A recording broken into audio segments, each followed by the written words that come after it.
Good evening, members, and welcome to this evening's Health and Adult Social Care Overview and Scrutiny Committee.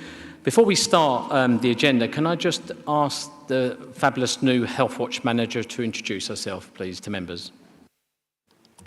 Good evening, everyone. I'm Swale, new Health Watch Medway Manager, and I really look forward to working with you all. Thank you very much, and it's really good to see you here. We've had a period of absence, so it's great to see you back around the table, so welcome.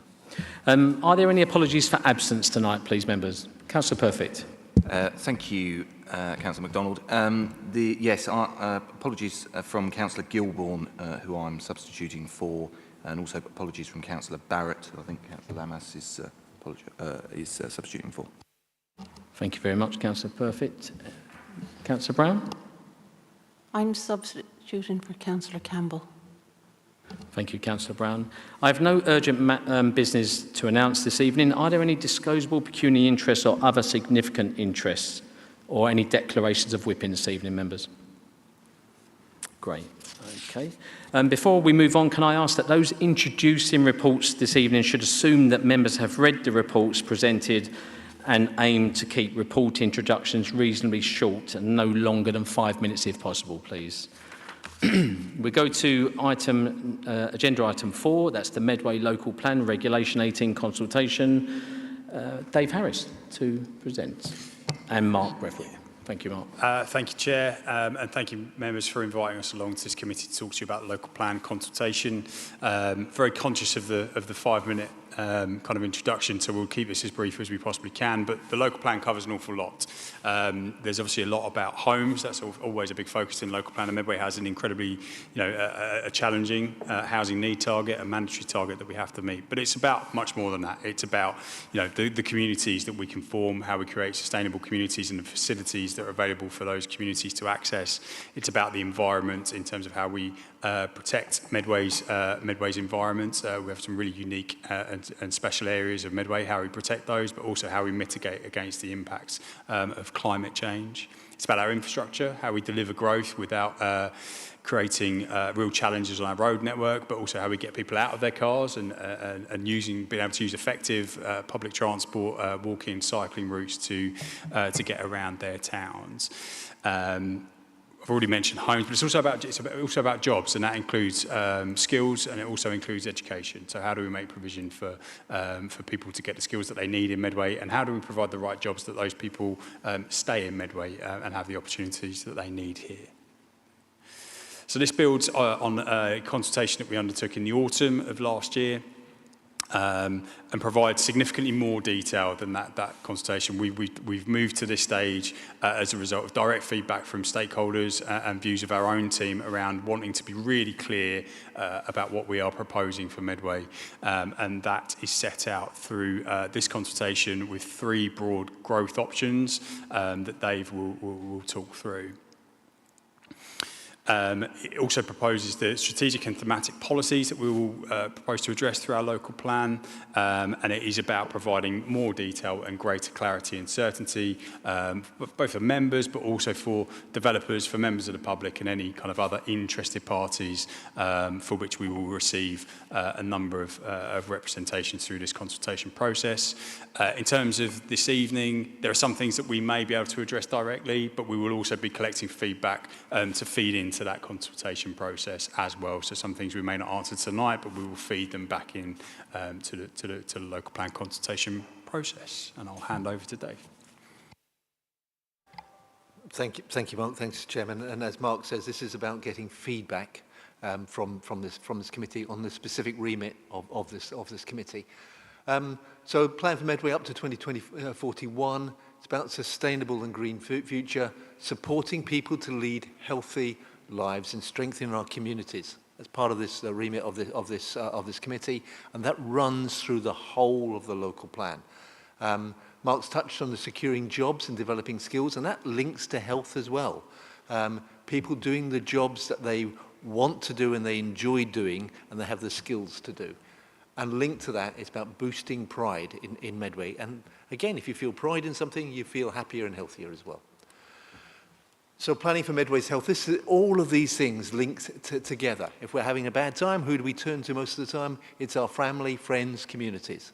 In terms of food, members, if we can deal with something in terms of reducing people's cost of living, they're able to put food on the table. If they're able to put food on the table, it reduces some of the pressures on them, makes them feel happier and healthier. Also, eating healthier food as well. So it links that money and resources. It links to the education and skills that Mark talked about, so that people like me do jobs that they really enjoy doing. And if they really enjoy doing and they want to go to work, they feel happier and healthier in that.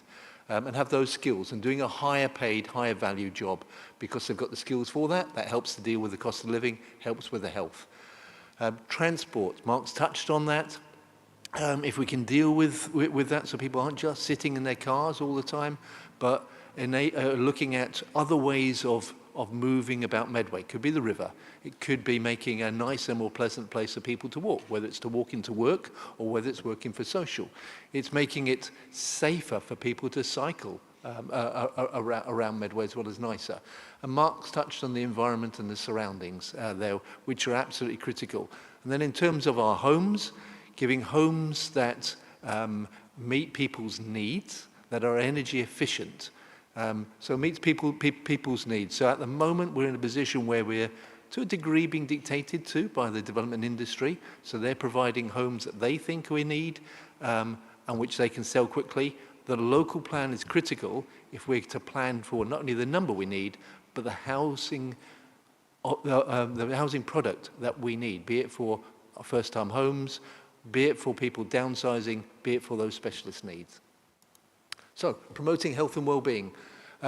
We have policies and paragraphs and sections throughout the local plan, and we welcome your comments as a committee and individuals on that.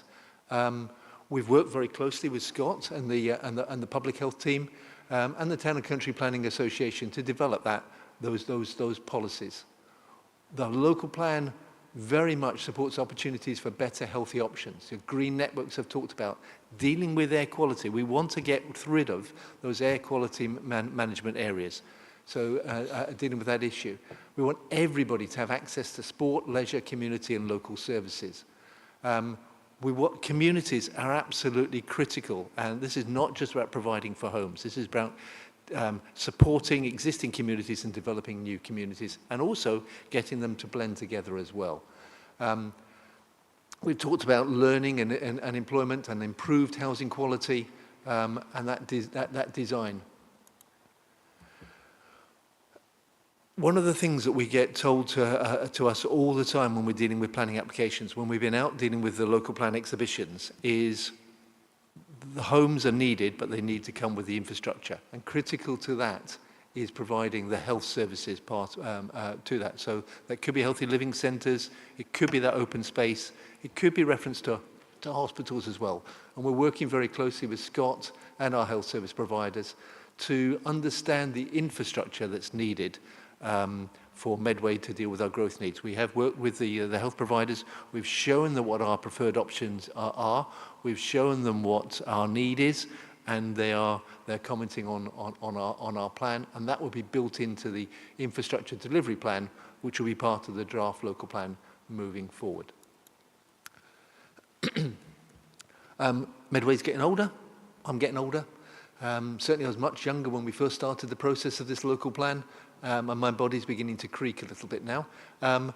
But we need to address the range of housing that Medway needs. That includes supported specialist homes. It includes provision for downsizing. If we can provide quality homes for people to downsize, it frees up those much needed family homes as well.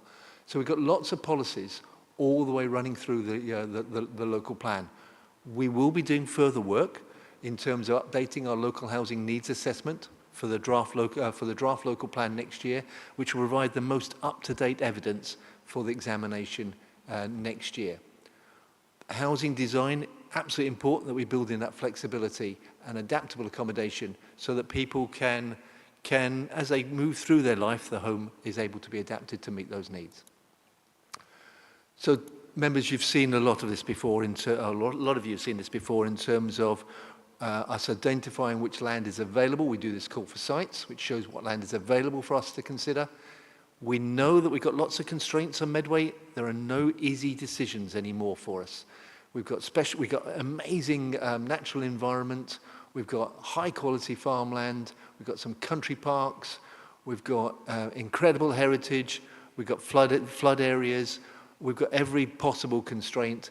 So there are no easy decisions for members to make in terms of where the growth can go. But we've got to make it sustainable and we've got to make it healthy for people. So the next stage, know what sites available, know what our constraints are, is then looking at, well, let's look at brownfield first. That's what the government is rightly saying to us. Let's look at our town centres. Let's look at those brownfield sites, those urban areas, and see what we can achieve there, which is appropriate, which is high quality, which is meeting our needs, which is helping that reinvestment in the town centres. But that won't give us that won't meet all our needs. So we actually then have to consider what else can we deliver to meet our needs. Larger developments would enable us to get more money in through Section 106 to provide the services and the infrastructure that those communities will need. Going forward, as Mark says, we've got 3 broad options that we're consulting on. The first broad option is the urban regeneration. That's where we focus everything almost on our revitalisation of our town centres, that brownfield land. Getting that density right. It's within those sustainable locations where they're closest to the transport options. There will still be a need for some minor expansion into the green belt or rural area of that. The weakness of this option is it won't meet all our needs. It's very high density. It's predominantly flats, so it won't meet all our needs. It will also be contrary to some of our design guidance, our design codes that we've recently adopted. So we then look at the antithesis of this, the alternative to this, which is limit your brownfield, limit your town centre regeneration, and look at all those other options out there in terms of the rural area. The advantage of this is that it will provide for more family homes. The disadvantage is huge take-up of greenfield sites. It won't deal satisfactorily with that town centre regeneration and revitalisation that we need. It will result in the loss of high-quality farmland, and it's less sustainable. It's very, very car-dominated, this one. So we've then gone for the preferred option, which is a blend of the two. So starting very much on, let's look at our town centres. What can we get in there? How can we revitalise those town centres? Give them a new life. What about our brownfield sites? Let's deal with them. Now, when we look at all those, we can get about 50% of our growth on those brownfield sites. So then looking at what's outside of that we need. Some suburban development, but then also looking at some wider development out on the Hoop Peninsula. Also looking at some expansion of local villages, which we do feel is needed. We hear constantly from people, though, in villages about the need to keep their schools, the need to keep their services, the need to keep their facilities there. Part of the way we can deal with that is providing appropriate growth to those villages. So it's keeping that life going, keeping those schools going, keeping those services going within those villages. And then we've got some growth out there at Capstone and out at Rainham as well. So everyone's feeling the pain, but the benefits as well in relation to this. So we've done some consultations already in terms of local plan. We've still got a lot more to do. We've still got a lot more engagement. But the comments we're receiving so far will come as no surprise to any of you here. The public are saying to us, we do understand the growth needs. We do understand the need for housing. We get the housing crisis that we're in. Some people are saying we don't want it next to us. I understand that, but the majority of people are saying if we're going to get the growth, it's got to come with the infrastructure and services. We can't have what's to a degree has been happening over the last 20 years, which is all the homes without the growth. Without the infrastructure. And that infrastructure needs to come early in the development to make it sustainable. The housing should be starting point should be for Medway's local communities, particularly the affordable housing. There's a great need for affordable homes, and the first stance should be dealing with Medway's housing need there. Yeah, we've got a homelessness crisis. We've got a huge waiting list. We've got a temporary accommodation pressures. So let's try and deal with that. That's some of the comments coming forward to us. We've got to deal with the congestion on our roads. And we know that. Our strategic transport assessment is saying to us that if we deliver the growth without those improvements to public transport, to other ways of getting around, also improvements to our roads, then Medway will grind to a halt. If we grind to a halt, that air quality will be impacted as well, which have impact on health and vitality. Some people have already expressed some comments in relation to our preferred option. Welcome further comments on that. Obviously, concerns regarding the loss of greenfield sites. We understand that, but I've explained the reason why we need to do some development out on the rural area. And then there's been lots of questions over, well, what actually is a green belt? A lot of people confuse green field with green belt, so we explained that. And then, well, we've heard the government mention grey belt. What is grey belt? So we've been explaining that as well. An understandable concern then also about, well, what are our neighbours doing? What are Maidstone's plans, Lidsing? What are Graveshand's plan, Chapter Farm? What are Tunbridge Morling's plan down at Snodland and Horling? And what impact does that have on Medway? And how are we going to deal with that? Are we responding? Are we going to mitigate that? What impact is it having on our services? So we've been receiving those comments. So the next steps, we want to get to everybody in Medway. We want comments from you as a committee, you as individuals, as councillors as well. The consultation closes on the 8th of September. We will then continue working on the evidence base. We will go through all the consultation comments we get. We will assess it against the new NPPF, which doesn't have, from what I read at the moment through the consultation, not too great a change for us, but we will assess all of that against the NPPF. We will continue liaising with neighbouring councils, and then we will work to producing a draft plan early in 2025, and then submit that very quickly to the Planning Inspectorate for examination, hopefully in the summer of next year, and the aim to have an adopted plan in 2026, the much needed local plan in 2026. Thank you, Chair. Thank you, Dave and Mark. I was a bit, I wasn't trying to be horrible. You actually done that very well. I wasn't sticking you to 5 minutes because I know you had a difficult, but well done for getting in very quick. Just a couple of quick things for members. Those that are on their computers, can please turn them to silent if you can, because obviously on the microphones the bleeping's coming through.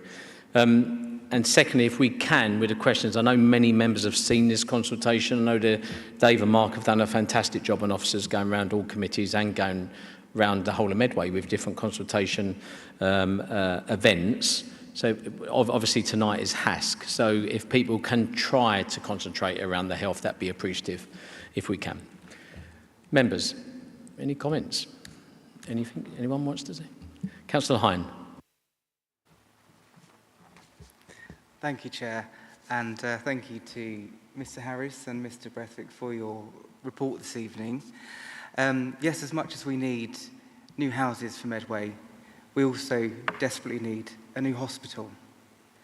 And I'm concerned, having seen the Regulation 18 report, and apologies, there's a lot of information in there, so I may have missed something, but I can only find just one reference to Medway Hospital in that. And we really need to be thinking quite urgently about a secondary hospital site for Medway. Work has already been undertaken, well, it was undertaken by the former MPs for Medway to identify that second hospital site. And the former MP for Rochester and Strood had identified Chatham Barracks as a site which would be suitable, given that it is already on government-owned land, and it would be the ideal place to put such a hospital, given that it would serve the people of Strood and on the Hooper Peninsula as well. So it would certainly be forming a big part of my consultation response that we have a secondary hospital site, and I would encourage all members to bear that in mind as we come to put in our consultation responses. Thank you. Thank you, Councillor Hine. Any comment, Dave or Mark? No, I think it's a statement rather than a question, so happy to take all comments from members. Thank you. Thank you, Councillor Hine. Councillor Wilding.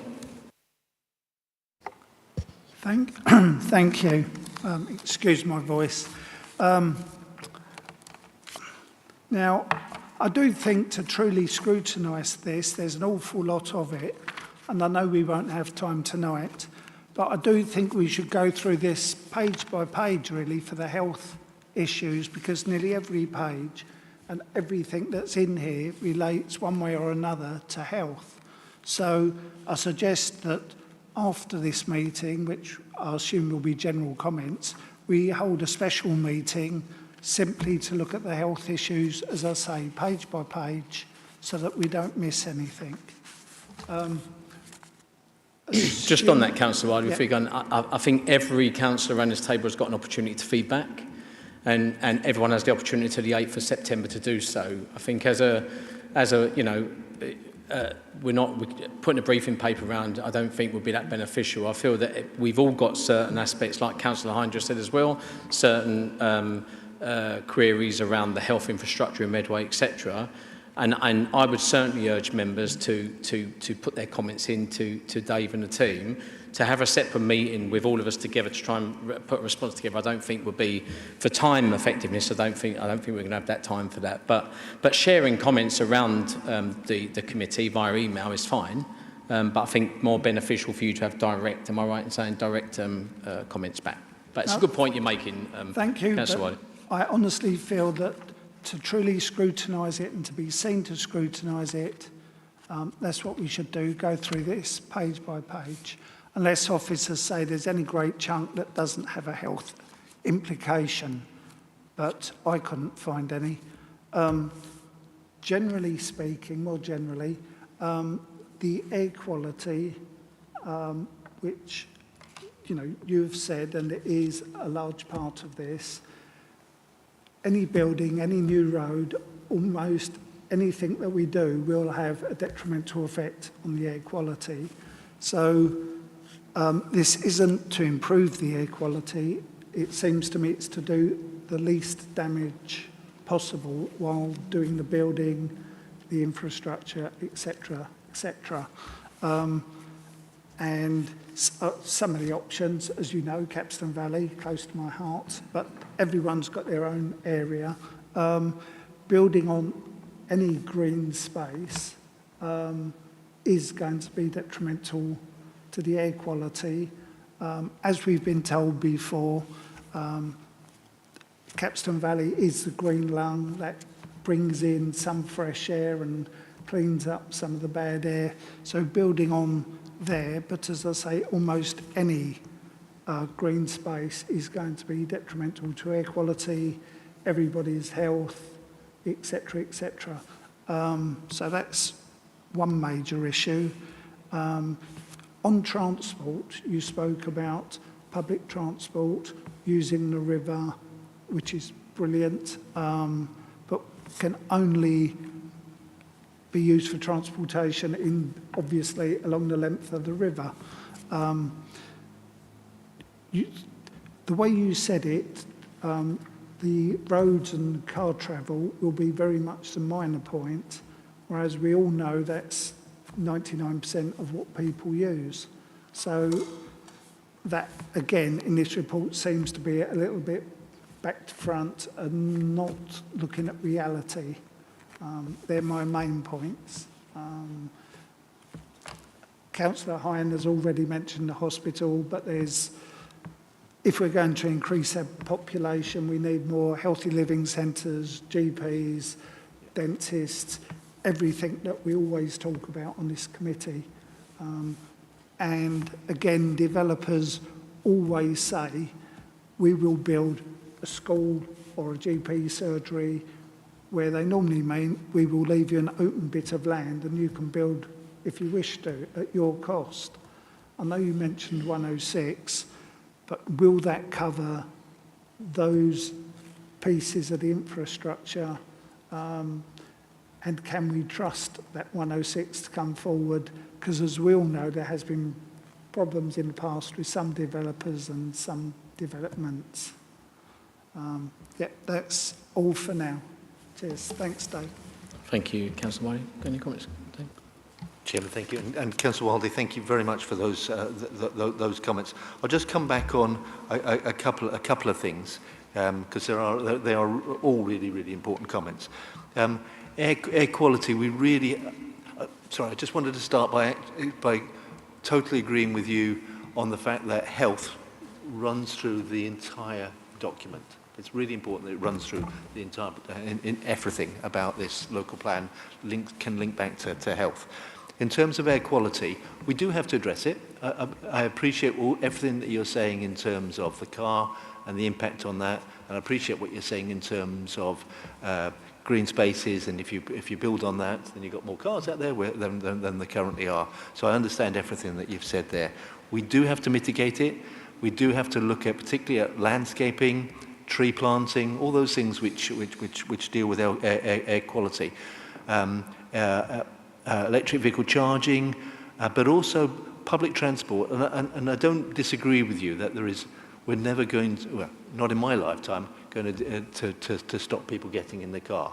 What we've got to try and do is give them an alternative to that, so they don't have to make every journey in a car. So that could be public transport. But in terms of public transport, it needs to be reliable, it needs to be on time, it needs to be onto a timetable that people want to use, and it needs to be quick. And also that needs to be using vehicles which aren't detrimental to air quality. But also in terms of, I've touched on cycling, walking, and other ways of getting about and making it a reasonable alternative. And in those developments coming forward, not just providing homes, but providing services which, not all services, but some services which are within a short distance of people's homes, so they don't have to get in the car to drive there. They can walk there, cycle there, or whatever.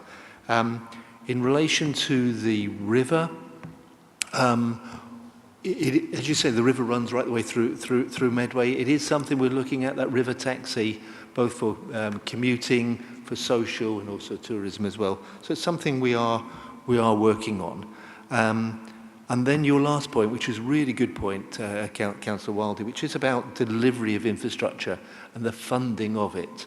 And I think that emphasises why a local plan is so needed, because at the moment we are in the hands of, to a degree, in the hands of developers, and with our housing needs, we're struggling to defend applications and on appeal, like all authorities in our position.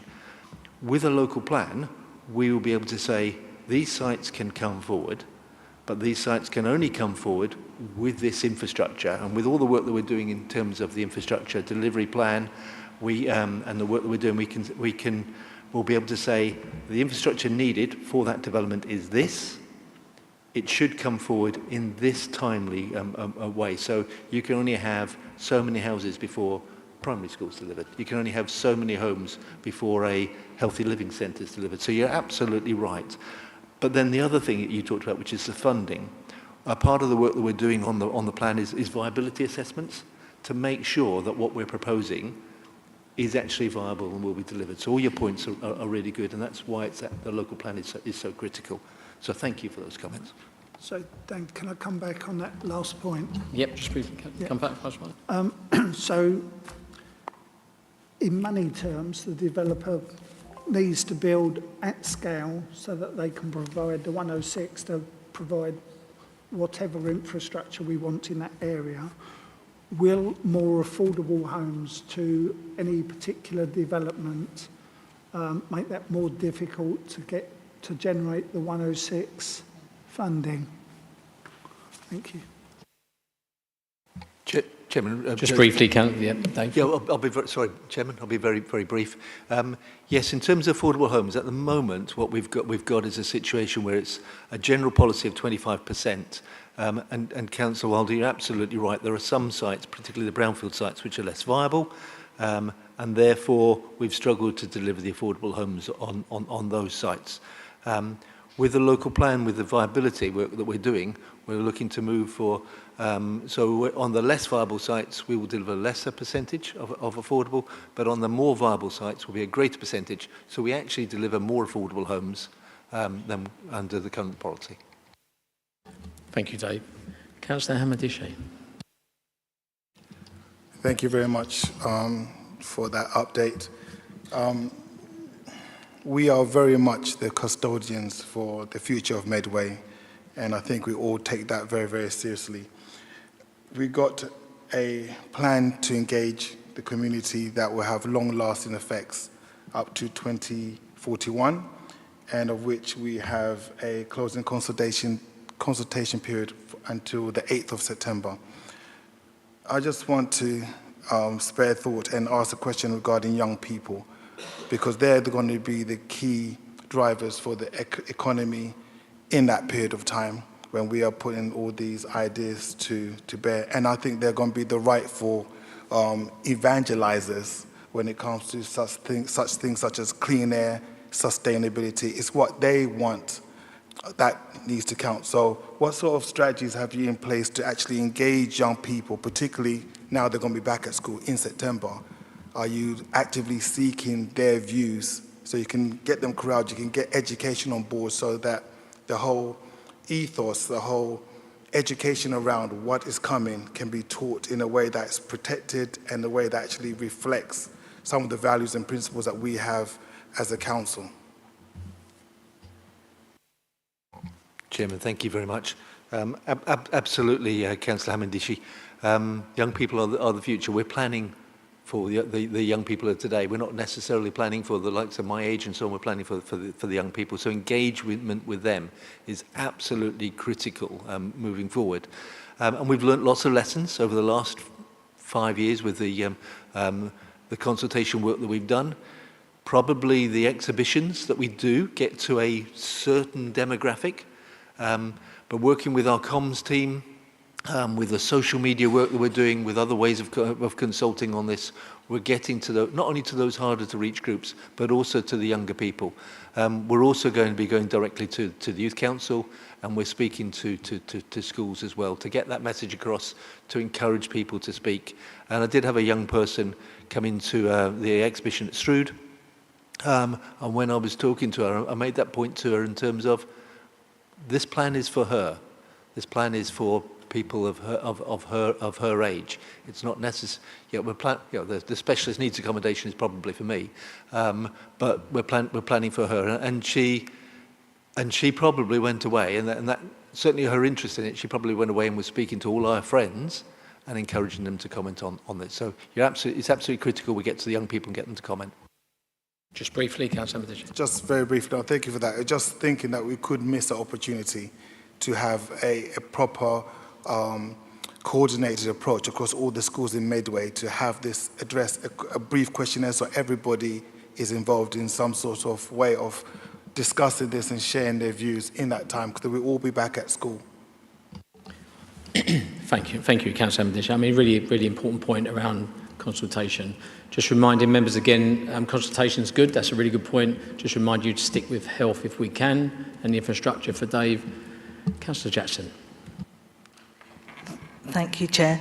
I don't know how much influence we can have over the developers, but I am growing my first property that I had was a flat. I'm back in a flat now, and I feel like there's no problem going up, but we lose community when we build upwards.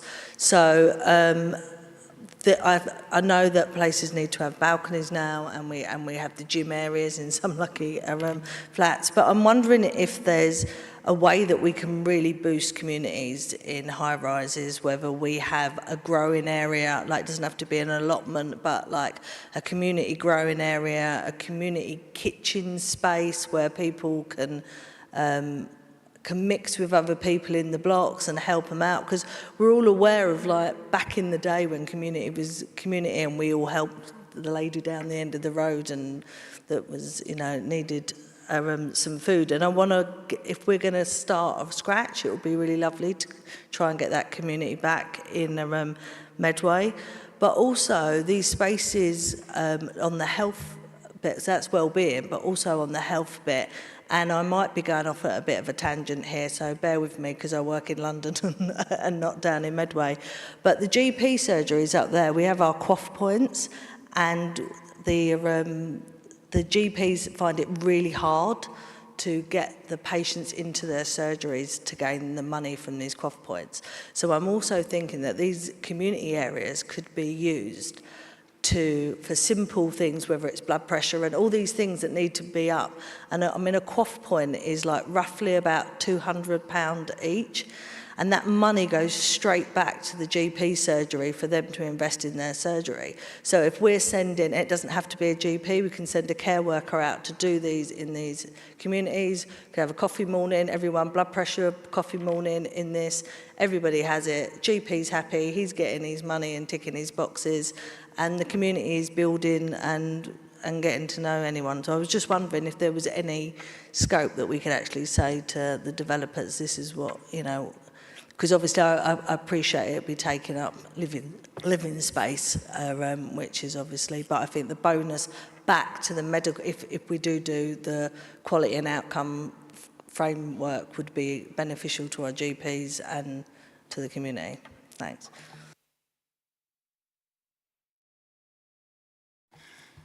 Thank you. So again, really good comments. I think there's something more broadly about, so I think in our more densely populated urban areas where we you know, the reality is we will see some we've already got, and we will see some high-rise accommodation. There's certainly a role for the council and partners around placemaking and public realm and providing good quality outdoor spaces that are, you know, that are close to our town centres that people can make use of. There's obviously the planning obligation, you know, the need for amenity space within those buildings, but actually so much about health and well-being is getting people out of their homes and into public spaces where they can access facilities. And obviously, you know, we can talk a lot about the green spaces that we offer, but there's also good community-led stuff. So if you look at Chatham Intra, you know, the work they're doing to green Chatham Intra, create more outdoor community spaces. There's lots of partnership opportunities for us to look at that as to how we bring people outside, and that's how we can improve certain elements of their lives. One thing we will be saying is obviously there needs to be an ongoing dialogue with kind of health services and the council about what the type of provision is that's needed for the future. We don't really want to go away and deliver things that are going to sit like, you know, like white elephants in the, you know, in the communities that aren't used. We've got a meeting kind of scheduled with Dave and Scott and colleagues to talk about what the future of health provision looks like in Medway and what the services are that we will need to provide. I don't know a lot about the model that you mentioned, to be honest with you, but I'll have a look for some further we'll have a look for some further information to see whether we think there's a need for that or not. Yeah, just adding to that, because I 100% agree with you, Councillor Jackson, and building on what Mark said, we're already seeing some new developments coming forward which are delivering things like that you're saying. For instance, down at Chatham Waters, the flats there have semi-private gardens, so it's gardens just for those residents. So they don't have a balcony, but they have a garden which they can meet their neighbours and so on. They can have barbecues. They can even grow things on there. They could even have those small allotments. They also have communal working areas. So again, a flat has been converted into a co-working area where you can go, rather than just working in your own living room, you can go down, you can work in an area, you've got the Wi-Fi there, but you can also meet your neighbours. You can maybe even find that there's some businesses that you can share there, and then also it's having those community events that they're organising. So it's very much learning the lessons of the past. Exactly what you're saying there. If that's helpful, building on what Mark said. Thank you. Can I just quickly come back? Just briefly, Councillor. Yeah, I really will. You're so right. I mean, because that's exactly, it was one of them community events that I found out that my neighbour, who had just lost her husband and was sitting inside her flat, not having anyone to talk to, she moved down here from far away because her husband wanted to come back to Chatham. He passed away. But if we had like a coffee area or a coffee morning, I would have known that. But yeah, I met her at the community event, so it was brilliant. So thanks. Thank you, Councillor Johnson. I've got Councillor Brown, Councillor Mandarakis, Councillor Cook and Councillor Crozier. Then I'm going to close the comments on this one, so if we keep it very succinct, that'd be great. Councillor Brown. Thank you, Chair.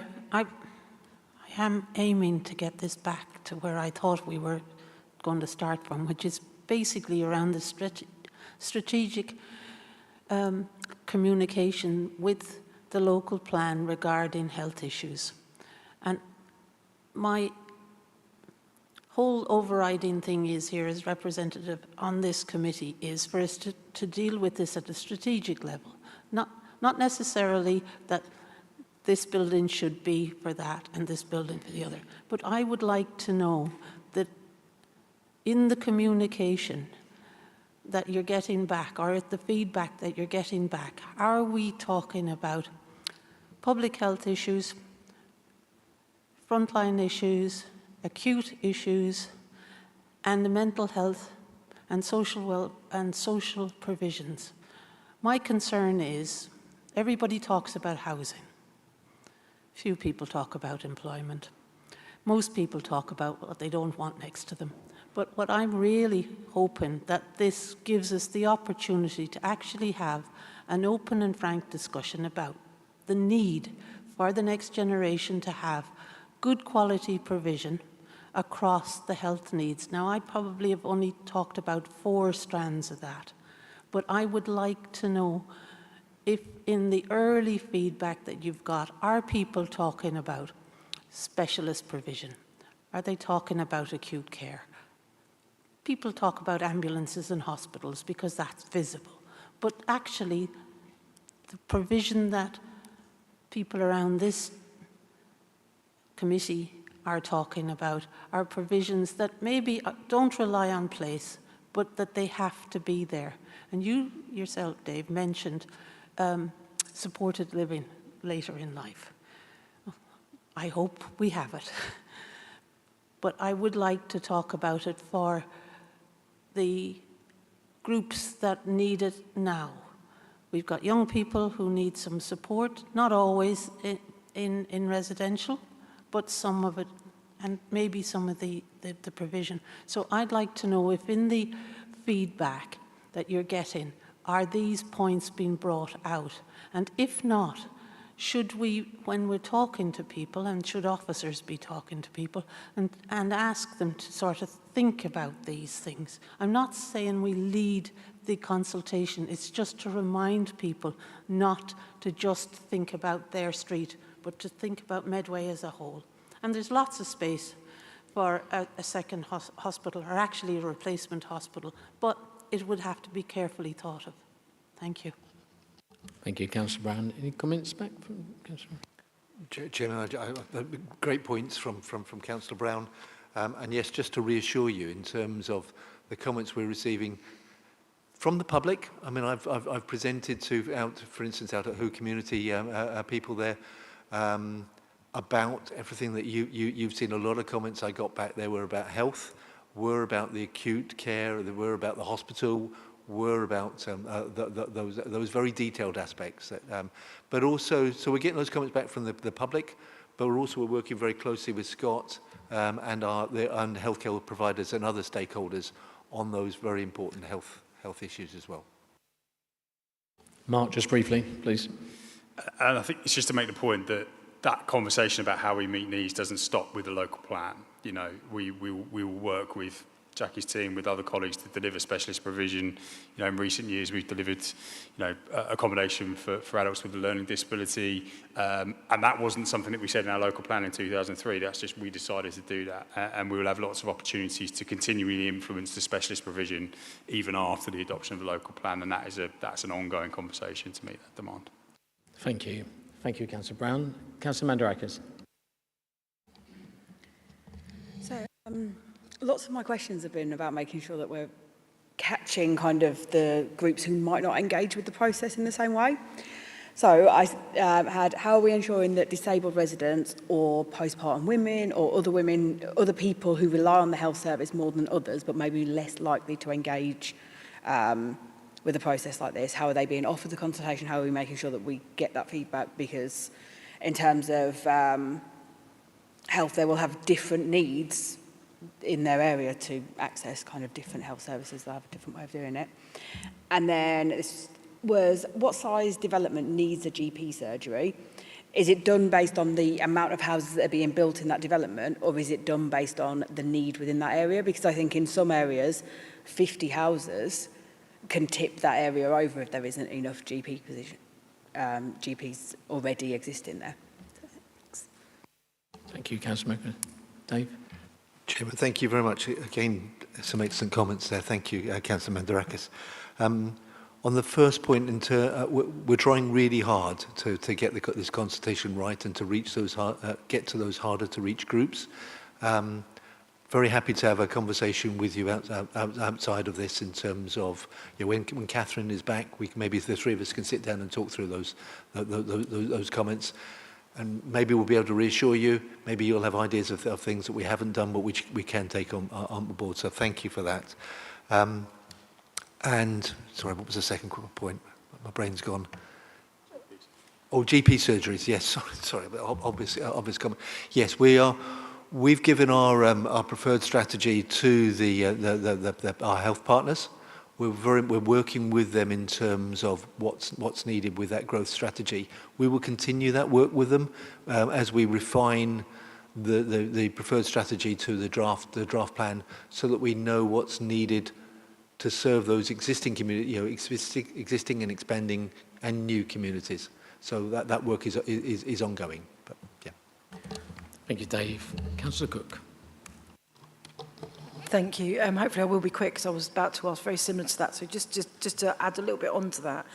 Firstly, just to say, I found it really useful to see this document in the light of this committee and to think specifically about these issues. And I'm really pleased to see the widest view of health that's being taken and how many different elements to that have been considered.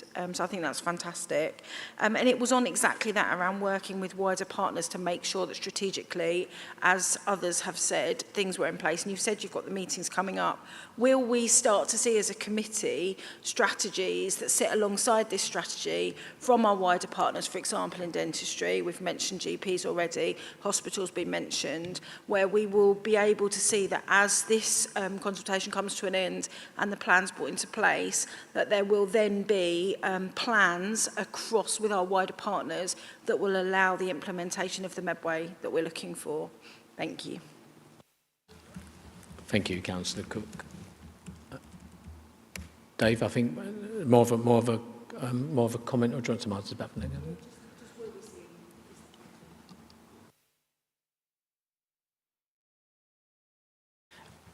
So just one specific, obviously thinking about the next agenda item being related to the current Health and Care Partnership Estate Strategy, we actually have a meeting between council officers and some of the representatives that will be speaking next to talk about specific issues around that. So what's our existing provision, how does it match with our future provision? So yeah, 20th of September is our kind of really important time, because it'll be at the end of the consultation period. So David's talked about an overview around that future context, but obviously we're very, we also live in the present now, don't we? So how we maximise that new provision and building that existing infrastructure to really support access to all primary care sites. Thank you, Scott. Okay, Councillor Scott. Okay. Councillor Crozier. Thank you, Chair. I'd just like a little bit more information about health impact assessments. For example, what defines the point that a health assessment would need to be made? What form does it take? What examples do we have? And have we used them before? And specifically, would an HIA have been required if a small development was proposed in an air quality management area? What is a health assessment? When does it get triggered, and what is it? Thanks, Councillor Crozier. Scott. So David mentioned in the presentation we've been working with the Town Council Planning Association. They've been really helpful, and they've been one of the sources that have helped us just fast track to options for us, and they do a really good overview around what are the options for health impact assessments. So we're heavily looking at what other areas can do, and then it's just about finding that balance for developers in terms of them providing the assessments themselves, doing that, and us having the resource capacity to sanity check that and think, well, okay, is that appropriate? And then seeing it through and going through. So yeah, it's definitely one of the key considerations that we're making about from a public health perspective. So expect for the kind of next consultation period to be hopefully bottom out what that policy will be. But there are plenty of options and other councils that have done that really, really well that we can learn from. So if I can follow up, do they form part of an evidence base that's used in planning, for example, in assessing whether something's suitable for planning? Is that how they're used?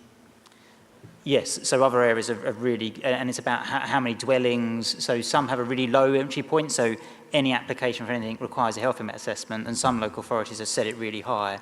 We only require this at 5,000 dwellings. So what we would need to do in the consultation period is understand where that optimal point is to tick over that. And the council will assess that, or are you asking for people to? That's all we set in the policy. Yeah, the policy, the local plan will set what the expectations will be for developers and what our response will be. Thank you. Thank you, Councillor Crozier. Councillor Nang, and then I'm going to finish with Swale Uni. Thank you, Chair. This is a bit of a suggestion. Currently, when it comes to F and everything is moving towards information and communication technology. So what within the plan are you taking into consideration? How can we connect the local plan with information technology? Because I believe in the next maybe 5 years, I don't think even people might be going to hospital. There will be a situation whereby people may sit in their homes and using the internet or any other thing to get access to whatever medical information they want, or when they want to see maybe a GP or something. So how are you incorporating information technology, or what we would term maybe smart city, into this local plan that in future, maybe in the next few years, people can access information wherever they are, and they will access it very fast to help improve sustainability, efficiency, and quality of life. So how are we going to incorporate technology into this plan? Chair, it's a good point, and I think it's a reflection that things change rapidly. So yes, we're coming up with a plan, but there needs to be the flexibility there to be able to respond to the changes, the sort of things that Councillor Nang is talking about there. So yes, information technology, broadband, and those things will be factored in. We will be discussing with our partners on this aspect in terms of what's needed. But we do need, as Councillor Nang says, to build in some flexibility, because things will change rapidly over the years. Thank you, Councillor Nang. Finally, Swale Uni. Thank you, Chair. Mine is not a question, it's a comment. Health Watch Medway every month goes to different areas of Medway, and we complete engagement with communities on the streets, community groups. Part of that engagement, or big part of that engagement, is exploring what people think about the area they live in and what affects their health and well-being positively and negatively. A lot of the concerns that actually have been discussed here today comes up, but we also hear a lot more. Crime, for example, in certain areas is a lot more prevalent in some, but not others. We do have those monthly reports. Those reports probably can support you to build on the next steps of this plan and actually maybe strengthen even your engagement and consultation process. They're there, readily available, and they are produced every single month. In addition to that, there will be demographics. So there was a question about young people or specific minority groups. You will be able to pick some of that up from those reports as well. Thank you very much for that. Can I just, I think I've already said, Dave, around the, you are talking to health partners, and like it's been mentioned today, our next presentation is around the estate strategy, and you have reassured us, I think, that you are talking very closely to health partners, especially around the hospital and other facilities that we need. I think it's a really good point around the infrastructure expectations. Yes, we can build, and we have to build all these properties, but you do need the health centres, the GPs, the schools, and I know you are taking that into account with this consultation as well. The The thing I'm going to always say, I'm going to say it again, I don't think we should be frightened about going up. Going up is a good point. We don't want to go up too high, but we shouldn't be frightened of going up a bit, because obviously if you're going outwards, you're taking up more land. If you're going up, there are some very good examples of some good flats and that are being used. And finally, Councillor Hine may know that I don't normally do the politics, and I know you didn't do politics, so I'm not going to say it, but you are right, we do need hospital sites. We do need to look at how we extend that. But in 2010 as well, there was a hospital plan, a brand new hospital plan in Medway that obviously then changed, because it changes when we have different governments of different colours, and I think that there was a full plan in place in 2010 before that happened. So it's a good point, though. We do need to look at our hospital infrastructure, because it's creaking, and we know it's creaking now. Members, really great points. Can you make sure you get your feedback in to Dave and Mark? They'll be really excited awaiting your comments. You can always do it tonight when you get home. Vice Chair. Thank you, Chair. I move that we have provided feedback on the proposals in the Medway Local Plan consultation in relation to matters regarding health and adult social care. Thank you. Is that seconded? Seconded. Thank you. Is that agreed, members? Agreed. Thank you very much. Thank you very much, Dave, Mark, for your time. Thank you. Can I ask Nikki and Mike to come up to the top table, please?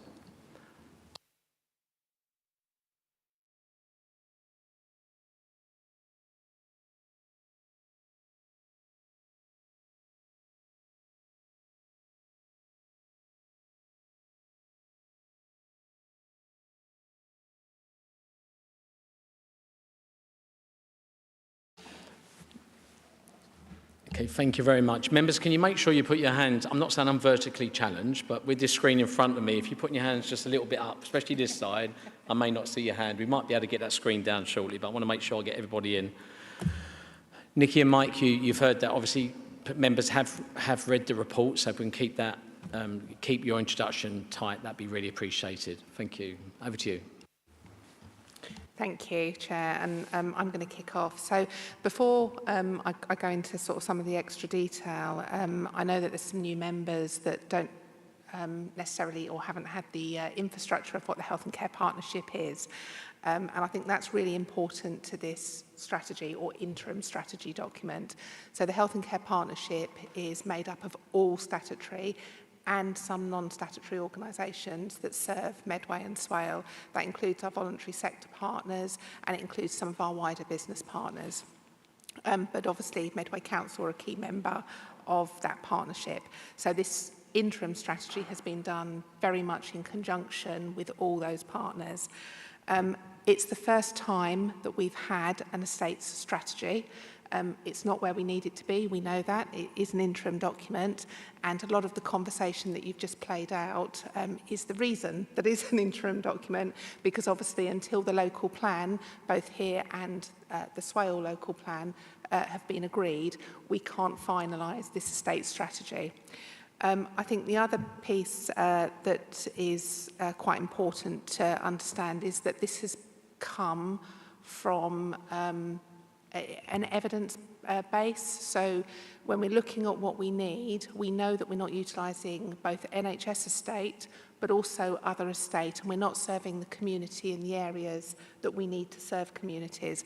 We've done a lot of engagement with our population. We know that communities want care closer to home and not necessarily coming to a clinic space. So we're working and been working very closely with our VCS-EF organisations to make sure that we're not just looking at this from an NHS or social care lens, but we're looking at it from a much wider community basis. All our data came from our colleagues in the public health team, so all the demographics and the need and the evaluation of those needs assessments came from our public health team. So it was very much born from an evidence base. This does feed the wider Kent and Medway strategy, but I very clearly work for the Medway and Swale Health and Care Partnership, so my priority is this meets local need, and obviously Mike is here to dovetail that into the system needs at a higher level. It is an agile document. As I say, we've done a lot of engagement to get it where it is. This document hasn't been out yet in its entirety for consultation to our public and our population. So that will be the next stage. But we also need to, as I say, wait slightly before we finalise, so that we're making sure that everything that's coming from the consultation piece with the local plan feeds into this. And when Dave was talking a minute ago about working very closely with health colleagues, this was born from a lot of those conversations. So I'm just going to hand over to Mike, who's just going to pick up on some of the wider pieces and some of the ICB elements. Thanks, Nikki. And just for clarity, because the role title on my name card might hide something, so I'm the Director of Governance at NHS Kent and Medway, but I'm also the Corporate Director for Strategic Estate across NHS Kent and Medway, and I've held that portfolio for the last 18 months.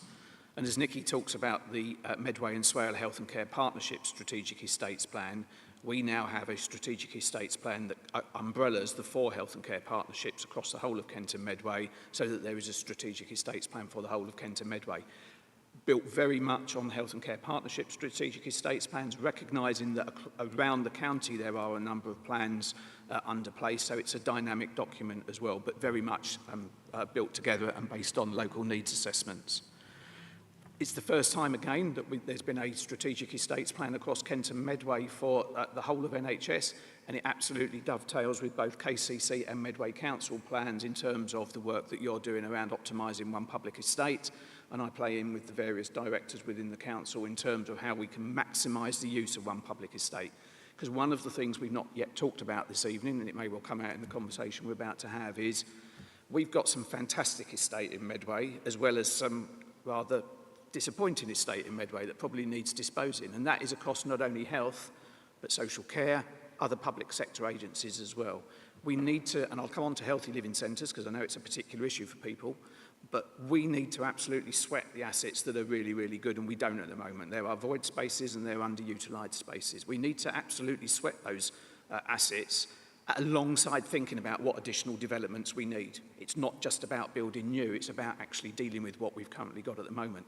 We need to dispose of those assets, be it Medway Council disposing of assets, the NHS disposing of assets, or other areas that really aren't fit for purpose, that have got huge backlog maintenance, that are really old and running down, and we need to use those disposals where we can to input that capital into something new and somewhere else, because there isn't a lot of capital available for the NHS at the moment. You touched on a new hospital. Absolutely, I'm aware, as amongst anybody else in terms of that deals with this estate, that Medway, the estate at Medway Foundation Trust and that the Maritime Hospital, some elements of it are over 200 years old and they are absolutely out of date. A new hospital, if we are to build a new hospital from scratch, is 500, 600, 700 plus million pounds. There is not that. That needs to be prioritised at a national level. We absolutely will put business cases in. We will fight for the case for Medway. But the likelihood of us getting that amount of money, when you look at other issues and the RAC issues that there are now around the country, are small, if I'm being really honest. That doesn't stop us bidding for it. That doesn't stop us from lobbying, but we have to be realistic. We also need to think about, does everybody that currently uses Medway Foundation Trust or our acute hospital services need to be treated in one place? Could we have outpatient services more in the community? Could we have diagnostics more in the community? Do the people that actually are the frailty, the people that are frail, are there people that are in hospital beds within Medway that could be treated better in the community with more using IT, and I mentioned technology was used earlier, but also thinking about how we do it. If we build new, we've also got to have the workforce in place. One of the things with the local plan that my team, in terms of the strategic estates team, is working on a lot with public health team and within the planning team, is how do we also ensure affordable housing and that we've got the workforce in place alongside any new infrastructure that we need. Because if we build new, we need the workforce. And we need to, therefore, attract people, train people to work and want to live in Medway as well. So that is all part of the strategic estates plan. I'm only going to make two other points, and then I'll open it up for discussion and conversation. The first one is around developer contributions.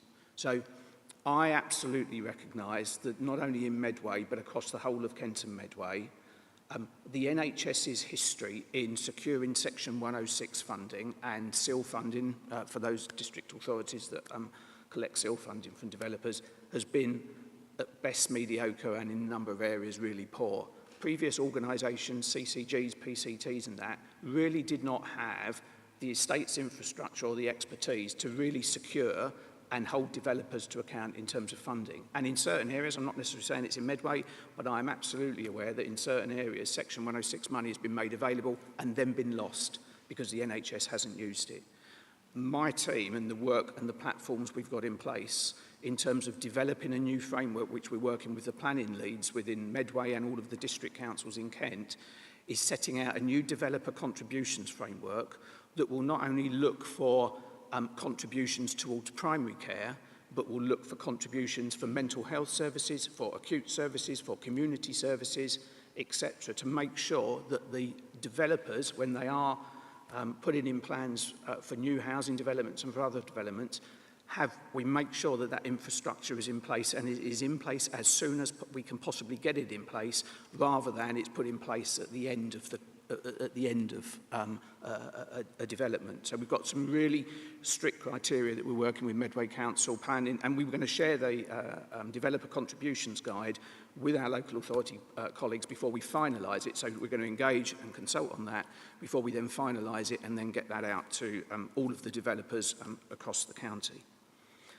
The last point I want to make is around specifically healthy living centres, but it probably links to other estate as well. As I say, I'm aware, and it's in the document that you've got there, that the utilisation of our healthy living centres is poor at the moment. You know, we've got void spaces, so empty space of between 9 and 22% in some of the best infrastructure that we've got.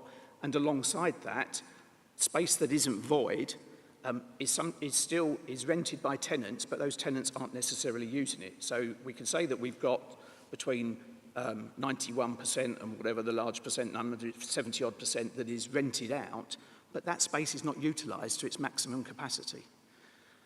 The reason I'm conscious of that it's not used at the moment in terms of our healthy living centres is because some GP practices and other services feel as though they've been priced out of those healthy living centres. The service charges and other charges have gone up with inflation or greater than inflation, and the way that our GP practices and community services are funded mean that they can't keep up with that. That's in a way out of NHS Kent and Medway's control in terms of what our landlords, NHS Property Services, community health partnerships and other third-party private sector partners increase their service charges. But the NHS in Kent and Medway pays for the void costs. So we subsidise those empty spaces. And whilst there isn't, this is a national issue, and whilst there isn't a national solution, I am determined that with the money that we subsidise for the void spaces, that we use that in a different way, that we might look at potentially underwriting and coming up with some sort of dynamic solution that can support not only NHS but the voluntary sector, social care and other partners using those healthy living centres, so that if we're going to spend money on void space, let's use it on the actual space being utilised in the first place. There's more to come on that, because I'm conscious that by doing that, I don't also want to set a precedent for the whole of the rest of the healthcare estate across Kent and Medway, that otherwise, you know, practices from around the county will be going, well, if you're underwriting the 4 healthy living centres in Medway, then why aren't you underwriting my practice in Thanet or in Sevenoaks or somewhere else? But I'm really, really conscious of maximising that utilisation, because it's not at the moment, and I think we can do better. I'll pause there, Chair, and happy to take any questions. Thanks, Mike. You did go over that 5 minutes there. I was about to come in on you. Councillor Perfect. Thank you, Chair, and thank you, Mike and Nikki, for the report. I think actually, Mike, it's really reassuring to hear what you've just been saying, because actually the issues that you've been summarising are ones that I've picked out, but also crucially ones that residents are frequently, particularly in Raynham, my own ward, where these are really acute issues. I've just got a couple of points and questions on each, if I can. So just the first one in terms of the developer contributions. I'm just interested to know sort of, and I'm pleased to hear that you're looking at a new contributions framework, because I know the previous one, there's been many challenges with it. When I talk to you, both yourselves, you know, the Foundation Trust and others, I know there's been for some time that concern that we're not maximising the potential opportunity, and with the new developments that are going to come forward, I think that's really important.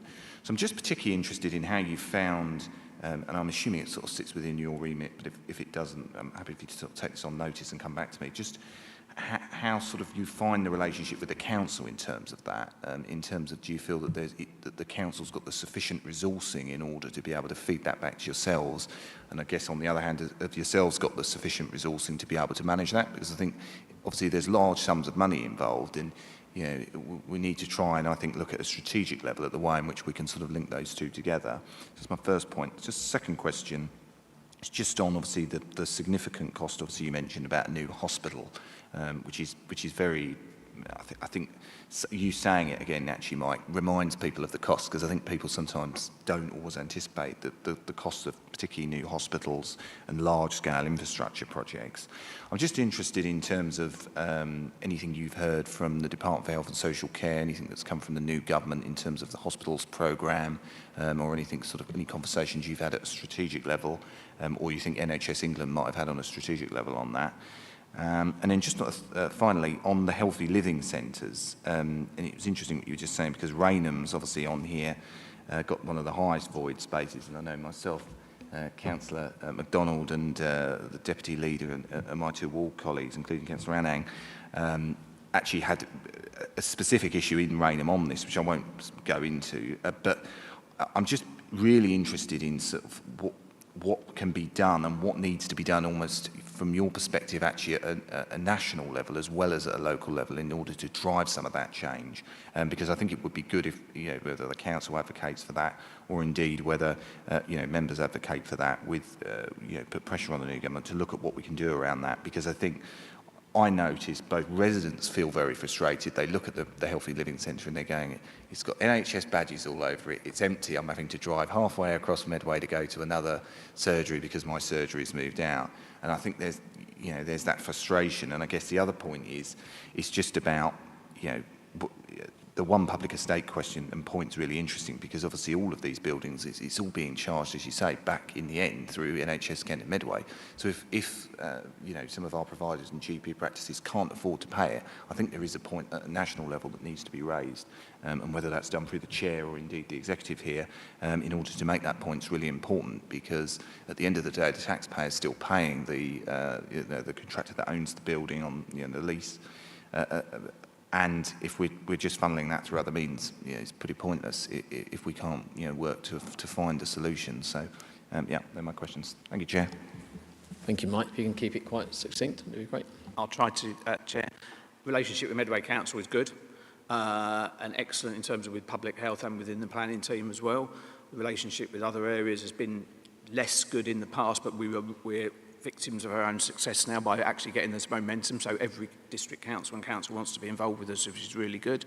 In terms of resourcing, and I think that's really resourcing of expertise to actually deal with the growth that we've got, that is strained. I think within the NHS locally, we've not resourced strategic estate workforce and knowledge in the past, as I say, historically, in terms of the previous organisations. That is improving, and our knowledge is improving. But so we're working with, and this is the reason why we've started working with local planning teams, estates directors of our providers, other organisations that have estates understanding, both nationally and locally as well, to bring that knowledge up. But I think we probably, one of the conversations I was having within the ICB recently is we might need to do more to put more resource into this. I haven't heard anything about the new hospitals programme at the moment. The new government is in place. It's given itself 3 months to look at the totality of the NHS. You know, the Secretary of State has said that the NHS is broken and is looking at what do we need to do in terms of put more care in the community. I think what will come out of that is then a view of what do we need to do to build infrastructure. There is a commitment, although there's nothing attached to it, but there isn't a commitment, I think within the manifesto as well, around about we need to put additional investment into primary and community care services, less into acute, but of course, as I say, there is some acute infrastructure that is falling down. In terms of the national, what can you do and what can we do in terms of influencing nationally in terms of this? It is about having a national discussion about those, the inflationary costs around service charges and the costs that landlords, both national landlords and local landlords, are charging, and then what is the recompense that then the local NHS is given, because inflation is going up, but the money to actually pay in terms of what comes into the ICB, in terms of revenue terms, isn't necessarily keeping up with that inflation in terms of for a estate. The other thing, which is a really important point, and to be in my bonnet, is when people move in, so for every 1,000 people that you get moving into Medway, the NHS will get revenue. Well, for every single person that registers with a GP, the NHS will get revenue for that. They'll get revenue for a GP, and then they'll get revenue for the rest of their healthcare. It's around about £1,400 per person. That's a very round figure. It may be slightly out of date, but that's in terms of for the rest of their healthcare. We don't get funded that money for between 2 and 3 years after they've moved in, and it's not retrospectively funded.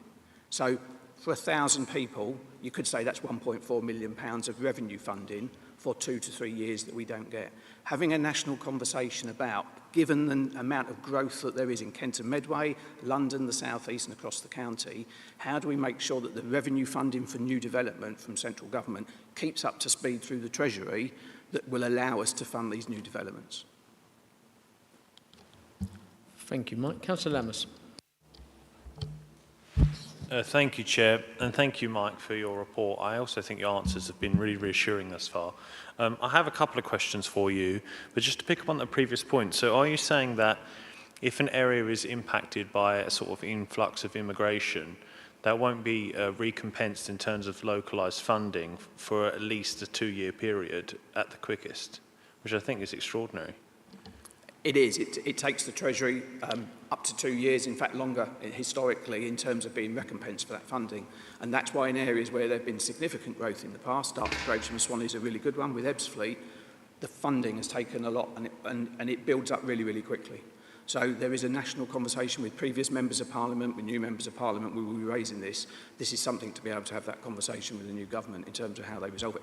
It's not an easy resolve because, of course, it's got to be a national conversation and there's growth everywhere. But that is the balance in terms of what the NHS locally, as well as other public services, need to balance in terms of how do you balance the books as well as accommodate growth within the area at speed. I had 2 questions, Chair, if I may. The first is about the Section 106 money. What is your opinion? What percentage of Section 106 money would be a sustainable level, in your view, to make funding locally more viable? So if you had an ideal scenario where you had lots of Section 106 money flowing in, what percentage of the total pot would that make up? What's our target to reach to? Because I haven't seen one yet, and I'd like to know what your views are on that. My second question is about the void spaces. I was not aware of the extent of the issue of void space before I read your report. You mentioned in the report that you praised the building of the new Healthy Living Centre and Pembroke Centre, but then you also talk in your report a lot about underutilisation of existing estate. How do you make sure that both your praise and your concern about underutilisation fit together appropriately? How have you got to that conclusion? Thank you, Chair. So actually, I'll answer those both together if I may, and then Nikki, you might want to come in as well in terms of some of the services. There isn't a set figure for Section 106 funding. It's much more dynamic than that. So, but what we have now is a platform and a tool that is really, really fantastic, and we're sharing this again with planning officers and with others as well. When new developments come in or new developments are planned, we look at existing services in terms of infrastructure, existing clinical services, deprivation, population health, localities in terms of accessibility and transport, and that tells us the level of investment we need and where we might need to put it. So rather than just saying we need £2 million or £500,000 based on the units, we'll be able to say we need a certain amount of money, And that would either go to potentially extending a practice somewhere in terms of, because it's a small, so the question was asked in terms of how do you know when 50 patients tips over a practice, whether or not you look to extend a practice or whether we might need a completely new facility. So it's very, very locally ward-driven, individually area-driven that we will be able to talk about the amount of Section 106 money we will use. We will also look to potentially group Section 106 money, because if you've got a number of developments scattered everywhere, well, on their own, you're not going to get much money for them. You group the money, you might end up with a number of millions of pounds that you can then put a community facility in. Your second point, though, which links to that model is, why would we put a new facility in if we know that we've got a facility that's underutilised at the moment? So we have to balance. Raynham's a good example. So what we have to balance is recognising there might be housing growth within Raynham. Do we put another new healthy living centre, a new facility in Raynham? Or do we use the money, might we use the finances to underwrite or to do something that, one, uses the healthy living centre to its maximum, and then we might still need to build something, but it might need to be much smaller than it was previously. So it's a much more dynamic approach than just saying, right, we need 20% of Section 106 money needs to go towards health. It's much more dynamic than that. I'm really reassured by those answers. I really like the idea of the greater precision of the data in terms of try to communicate with builders what the potential benefits their Section 106 monies could be, because conversations I had with builders in my ward are they never actually truly know what they're going to get. So therefore, because they don't know that, they can't sell it to the population throughout the seeking permission process, and they don't feel they have buy-in to that social value there to the community. So when I managed to circumvent with Dave's help using some tricks which are really useful to ensure that the Section 106 for this small amount of building in my ward was explicitly saved for spending in my ward, I could sell to my patch, this equals this playground, this equals this contribution. And I communicated that to residents, and that helped me actually abate localised building concerns. I think that's an excellent piece of work, and I really commend you for that. Thank you. Thank you, Councillor Amos. Councillor Wiley.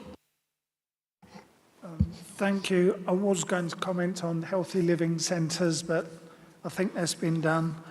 The other thing I wanted to mention was to thank Nikki for the Community Diagnostic Centre, because it was largely her work. It did come to this committee and we visited before the election, so many members here won't be aware of that, but just to say thank you, because I think that's a very good thing for Medway. Thank you. Thank you, Councillor Wiley. Councillor Madarakis.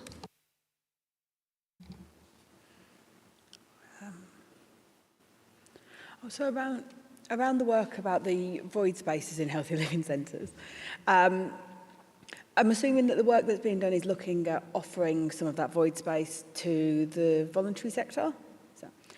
So number one, I think I know quite a few smaller charities that are looking for their own space. So at the moment, they're kind of renting rooms here and there, but they really want space that they can work from. Is that something they could do from the healthy living centres, have permanent kind of office space and base themselves there as long as they're a health charity?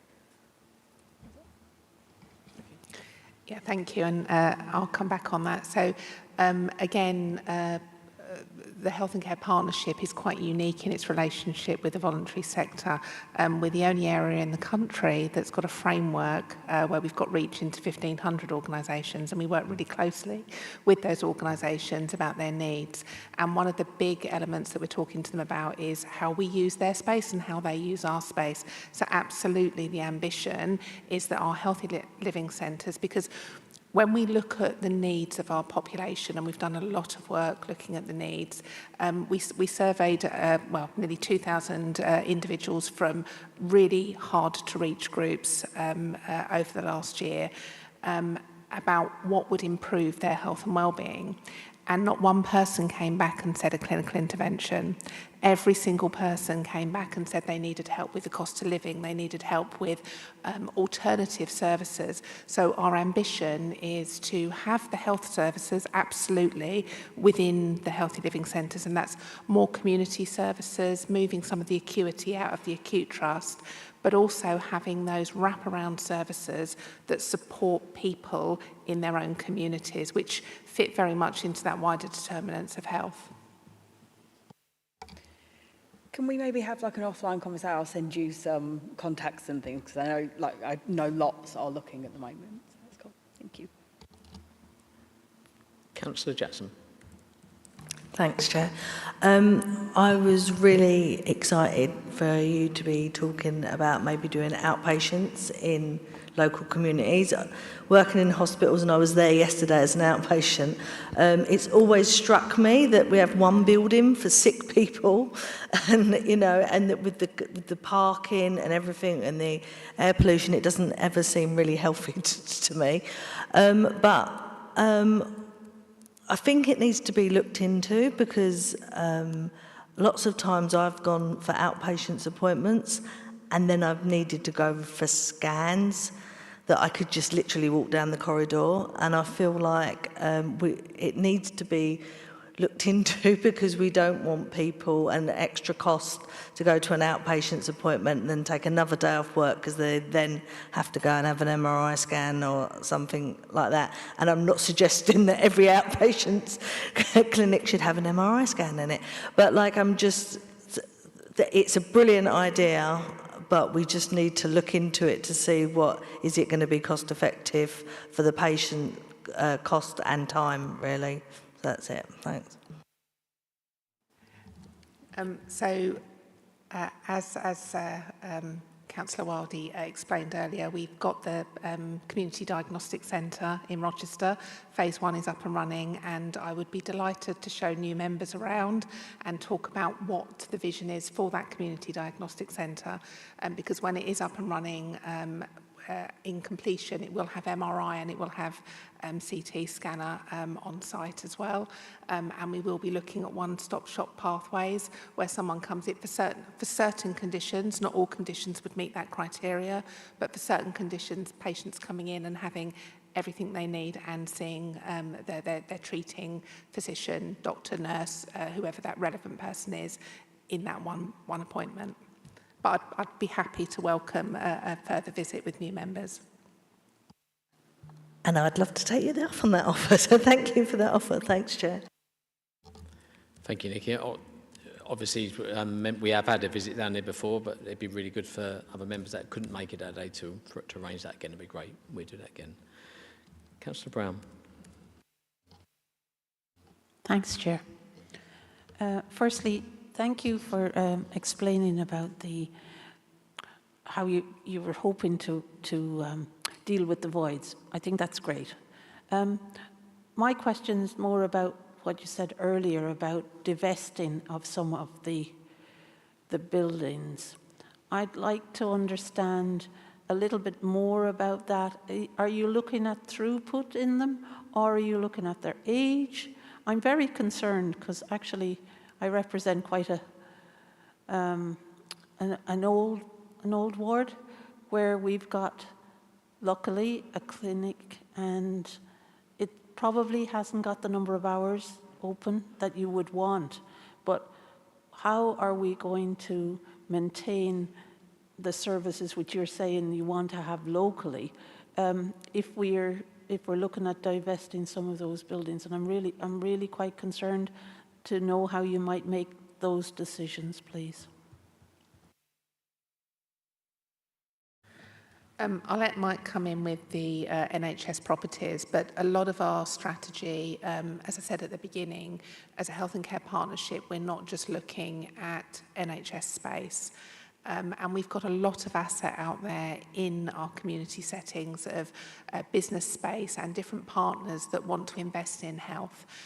So it's how we utilise the estates, not just the NHS estates, but the estates that are in people's communities already, that people are using already. And yes, those properties need to be fit for purpose, particularly if they're, we're doing sort of clinical interventions from them. But I think we would be limiting ourselves if we just sort of focused on the Healthy Living Centre or the NHS property estate, because that doesn't and won't meet the needs of our communities. Can I just add to that before you come back, Councillor Brown, if I may? Because I also want to give some assurance alongside what Nick has just said. So there is no suggestion that we will divest in a property and move those services 3 miles or an hour and a half down the road or 25 minutes down the road in terms of public transport without having any conversation and so on and so forth. And it may, and we're potentially not looking at. What we're talking about is properties and space that are very rarely utilised are falling to pieces. So, and a really good example I had was in Medway recently, where we were talking about potentially investing in a new property. The landlord and the tenants of that property were saying, yeah, well, we've been in this property for a really long period of time and we're not sure whether we want to move down the road. And it was the business manager of that property, when I asked for their view, turned around to the tenants and turned around to the service provider and said, the roof's falling in, the windows are falling in, we need a complete rewiring of the building. The NHS is suggesting that we may well be able to afford to invest somewhere else within a very, very short period of time down the road. Why are we not thinking about that? We could disinvest in that property that is falling down, get the capital asset and put that into a new asset, be it NHS, be it... my view is I don't, between us, I don't mind whether it goes into NHS, local authority or somewhere else. We need to keep the asset and the capital within our area, but we're not looking at moving clinical services or patient services at the whim of just wanting to close a building and move it down the road. So that's not what we're talking about here. We're talking about where where the services aren't used anymore, they're very rarely used. We've got a lot of buildings that are actually just empty, and yet we're not disinvesting them. The local authority's got buildings that it's not fully utilising. How do we actually utilise that and do it together in a way that is that we consult with each other, we work with each other, but we make sure we then get that investment back into the local area as well. So I just want to reassure you that there's no suggestion here of closing a service or moving a service down a road without having a consultation with patients and everything else, patients, local people, the communities and everything else. This is around about investing in our money the most effective and efficient way that we can possibly do. Thank you, Mike. You want to come back briefly, Councillor Just Brown? briefly, yeah.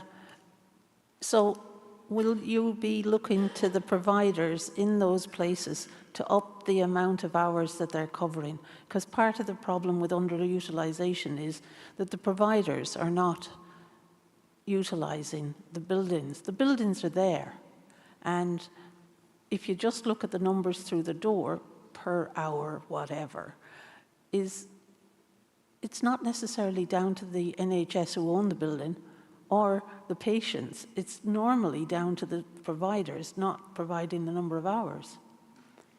Just briefly, Mike, if you can, or Nikki, whoever's going to come up.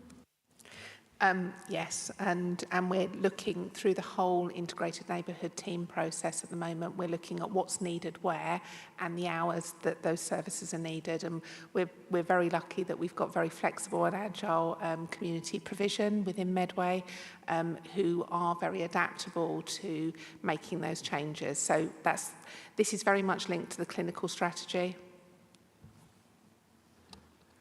Okay, Councilman. Thank you, Nikki. Councillor Hamadishi. Thank you very much for that. I too am very much reassured with the strategy and the approach you're taking. Two very quick questions. The first one is around sweating assets. And as a clinician, I can talk to some of the buildings might be physically capable, but cannot handle the connectivity, the Wi-Fi at all. So you might look at it and thinking, why can't we have a surgery in this place? But it doesn't fit the needs, and I've tripped over too many cables in my professional career to understand that fully. The second question is about the integration of these integrated neighbourhood teams, which are so vital, covering Strood, Gillingham, Raynham, Lordswood, Rochester.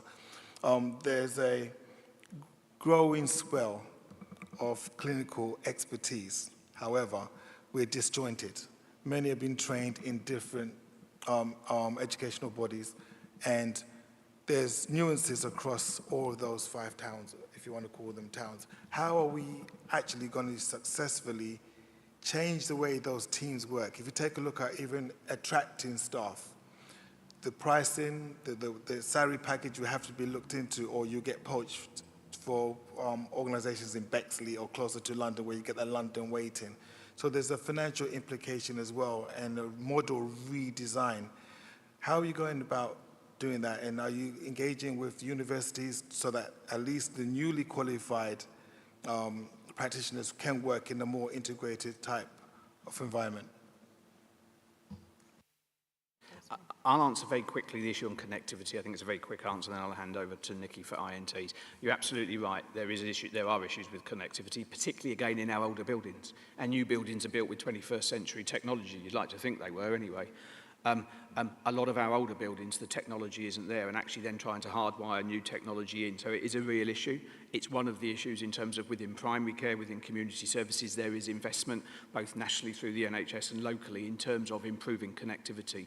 So I won't say it's not an issue in Medway or anywhere else across Kent and Medway, because it is, but we are working with our providers, with the Kent, with the KPSN service, so the Kent public sector network as well, in terms of improving connectivity to all of our healthcare providers and other providers like social care as well. Thank you. And in relation to, if I take your last points first and then come on to INTs. So we work very closely with the universities. We work very closely with Medway College. We work very closely with the Medway School of Pharmacy so that we can try and encourage those individuals to come live, work within the Medway footprint. We're very much engaged in the apprenticeship programme, so we put a lot of our health inequality funding from for our Medway and Swale system into supporting some of our young people who may not have the academic ability to go straight into a degree level programme, but that we can get through on an apprenticeship type programme and then work them through. So that's a key part of our workforce strategy going forward. INTs, or Integrated Neighbourhood Teams, are one of our key priorities for the Medway and Swale Health and Care Partnership. And a lot of that is about realigning who does what.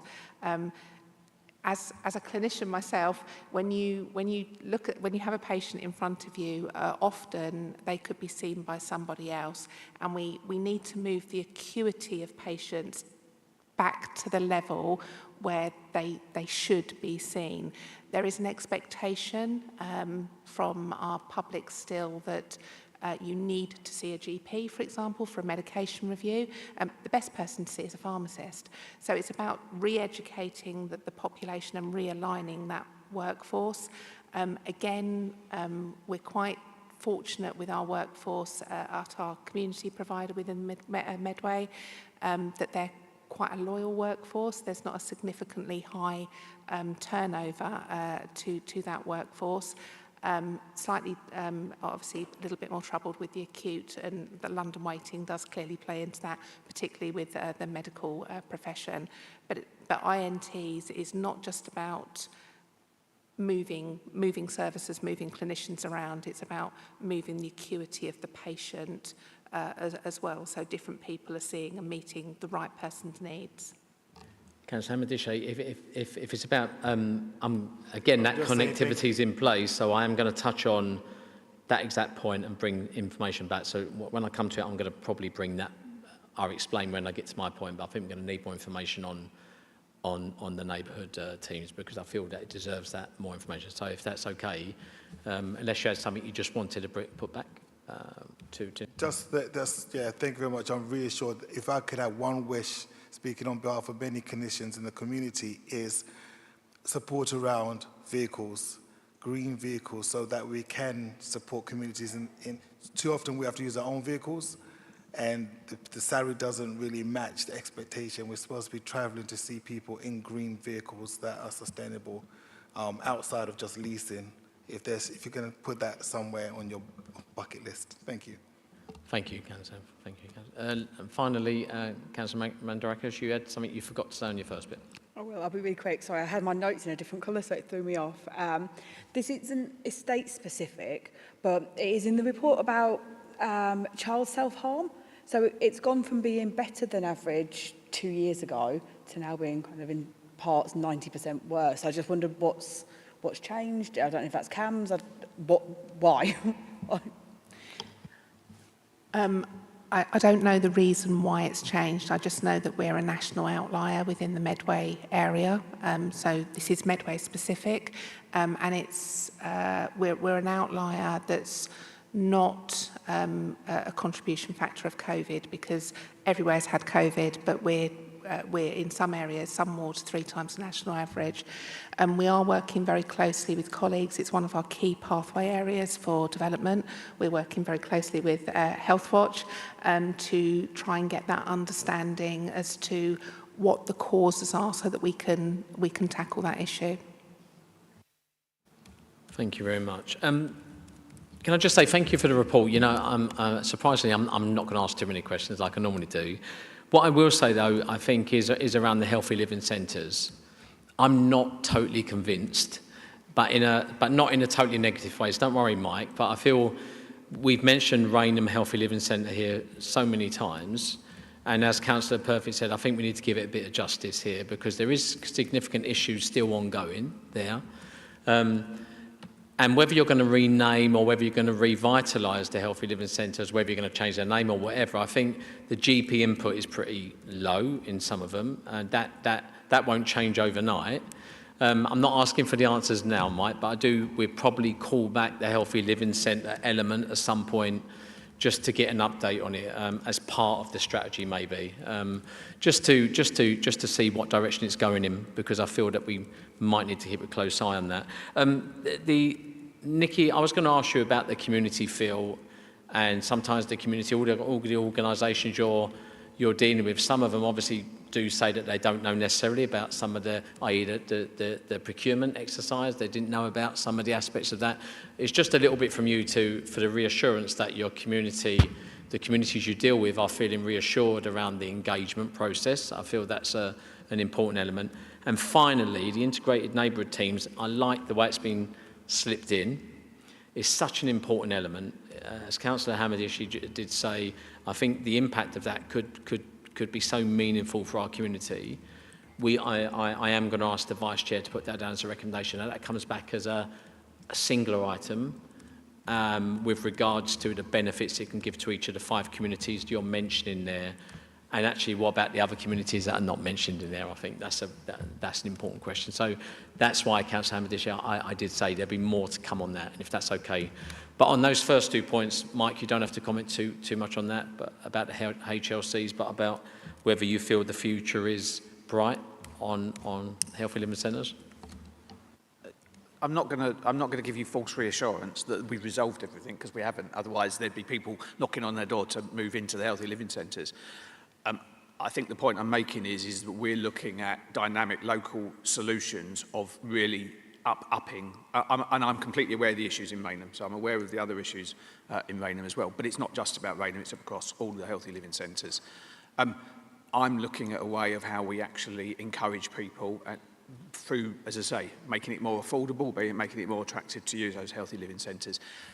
The proof will be in the action. I'm more than happy to come back in a period of time and to give an update on that over a period of time, because I'll also be able to say where we're struggling. If we've not delivered that, then why have we not delivered that? So I'm more than happy to come back.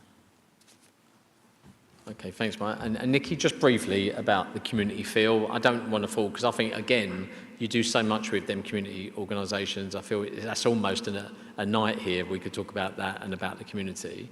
It's just about their feel at the moment around elements like this strategy, etc. So our community partners obviously have been engaged in this strategy, and I think, as I said earlier, I think the beauty of working in Medway is that we're linked to a unitary authority. We have a public health team that provide all the data and the evidence we need to make change, and we have a really agile and flexible community provider who want to do that transformation, want to make those changes. So they've been very heavily involved in this process to date.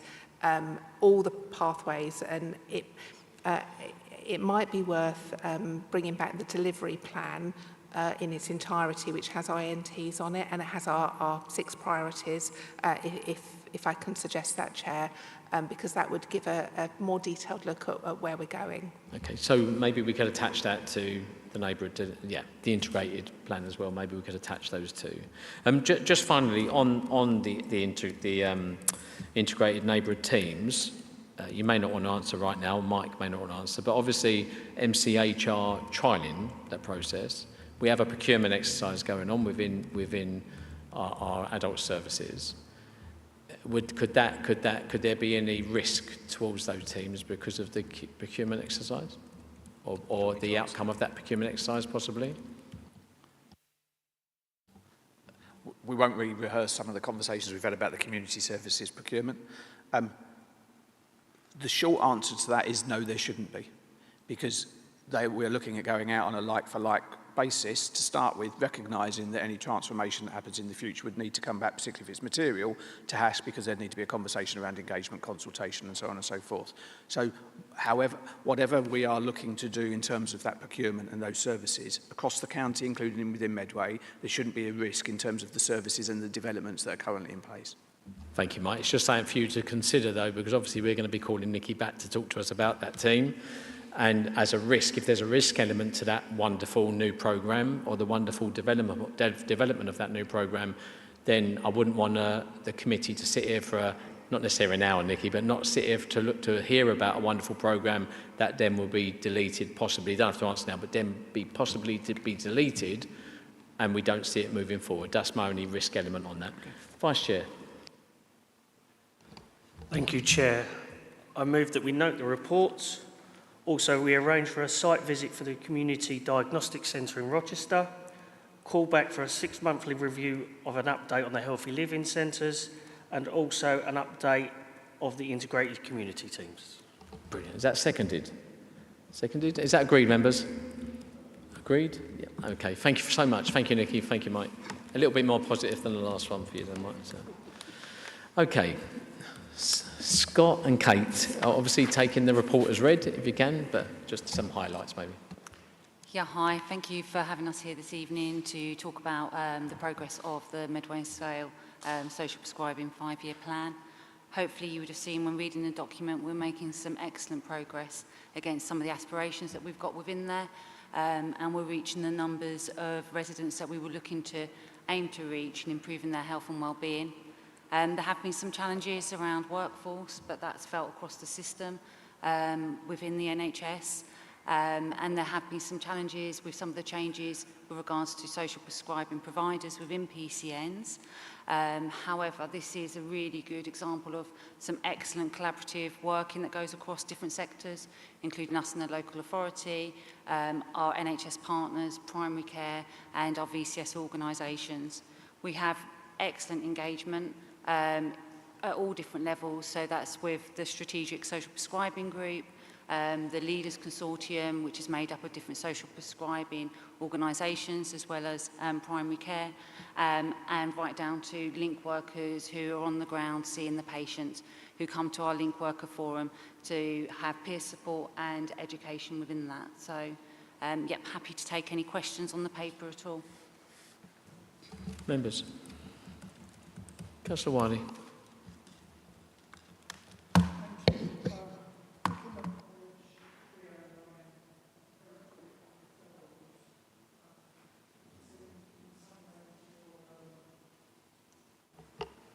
Thank you.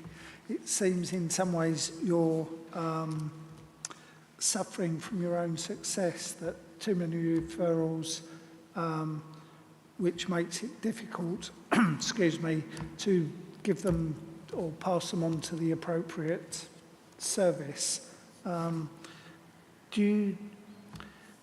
Reading that, it appears that some may be not seeing the correct person and should be, I don't know, give them quicker support than others. How serious is that they aren't seeing the appropriate person first time? And secondly, on your numbers, where they're mentioned, which I can't find now, you're supposed to see 14,000 is the ideal figure at the end of the 5 years, I take it, and we're up to 10,000, this is by memory, a year, which everything's slow to start, but is that on course? Because it looks good from where I'm reading it, but, how do you see it?